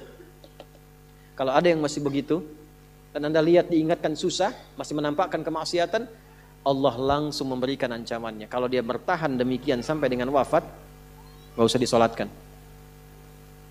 Jangan sampai berdiri di depan kuburnya katanya. Kurang apa lagi? Tiap hari diingatkan, 7 kali, 7 hari beraktivitas, 7 kali diingatkan, diberikan kasih sayang, diarahkan pada yang benar, ditunggu sampai tobat, tapi masih mengancam, masih menampakkan kehebatannya sampai dia wafat. Maka peringatannya apa? Orang-orang yang sengaja menantang berbuat maksiat, menghalalkan dosa yang besar, itu dihukumi oleh Quran. Kafaru billah. Yang menghalalkan dosa besar itu dihukumi kufur. Tapi jangan sembarangan, ya, jangan sembarangan menghukumi. Karena ada yang punya otoritas di situ. Gak boleh Anda sembarangan, ini kufur, ini togut, ini gak boleh. Gak boleh. Ada yang punya otoritas. Dan ada yang paham fikihnya. Gak boleh sembarangan. Hati-hati kalau ada aliran mengajak Anda, ini togut, ini aja, bunuh aja, tembak aja. Tinggalkan itu. Tinggalkan. Karena ada yang punya otoritas untuk menentukan klasifikasi mana yang benar, mana yang salah, mana yang ini, mana yang begitu. Jangan sampai terbawa pada aliran demikian. Jelas ya? Baik. Tapi kalau ada yang nekat berbuat maksiat sampai wafat, kata Allah, Nabi pun sampai dilarang. Jadi ini ayat turun tentang Abdullah bin Ubay bin Salul yang hidupnya mengaku muslim tapi banyak sekali menyakiti Nabi. Banyak berbuat maksiat, bahkan merencanakan pembunuhan kepada Nabi. Ditampakkan oleh Allah, begitu Nabi ingin menampakkan sisi kemanusiaan dengan menyolatkannya, turunlah ayat ini. Jangan disolatkan Muhammad. Jangan disolatkan. Biarnya sama teman-temannya. Jadi biasanya orang munafik ketemu munafik lagi. Ketemu munafik lagi. Hati-hati. Jangan sampai yang menyolatkan itu sama munafik, sama perbuat maksiat. Orang Islam dilarang yang beriman yang baik, bahkan wala takum ala qabri. Ke kuburnya pun jangan diantar. Jangan berdiri di depannya. Jangan sampai terancam demikian. Karena itu kalaupun ada yang nampak ciri-cirinya, kita doakan supaya kembali ke jalan yang benar. Kita tunjukkan kebaikan dengan lemah lembut. Supaya dengan itu sadar dan menjadi bagian dari orang-orang beriman yang mendapatkan ridha Allah Subhanahu wa taala. Apalagi kalau itu bagian dari keluarga. Paham? Nah, inilah pelengkap dari bagian yang pertama. Maka secara singkat saya simpulkan, jadikan mulai hari ini semua kegiatan kita fi sabilillah. Suami mendidik istri fi sabilillah. Menyayanginya fi sabilillah. Mohon tatap istri Anda, keluarga Anda sebagai titipan Allah, dan Anda akan dihisab. Saya tuh kalau pulang malam saya tatap istri anak-anak saya yang sudah tertidur. Sekarang kadang suka tanyakan, ya Allah, gimana saya dihisab ini? Saya khawatir mengajar banyak orang datang, tapi pada keluarga sendiri tidak mendapatkan perhatian sesuai dengan hak. Ya Allah, ketemu lagi enggak gitu. Antum dihisab, kan itu dipasangkan dengan ampun, bukan dengan yang lain. Itu dihisab. Maka perlakukan pasangan sebagai amanah Allah. Lakukan. Demikian juga istri kepada suami, anak-anak. Kemudian bekerja, lakukan fi sabilillah. Kalau sudah fi sabilillah enggak mungkin korupsi, enggak mungkin nyogok. Jangan pulang dengan membawa yang haram. Sayangi keluarga. Antum yang belajar nih, yang masih belajar, fi sabilillah, jangan pernah nyontek. Ya. Jangan malas-malas belajar. Semangat belajar, bangun bangsa, bangun negeri, lakukan sebagai ibadah kepada Allah Subhanahu wa taala. Kalau itu bisa kita kerjakan, maka kalla saya'lamun thumma kalla, kita akan melihat apa yang Allah berikan setelah wafat, dan kita akan diperlihatkan oleh Allah perbedaan dengan orang-orang yang ingkar bersama orang-orang yang yakin dengan itu semua. Ini penutup bagian pertama, intisari dari makna surah An-Naba dari 5 bagian yang akan kita kupas bersama.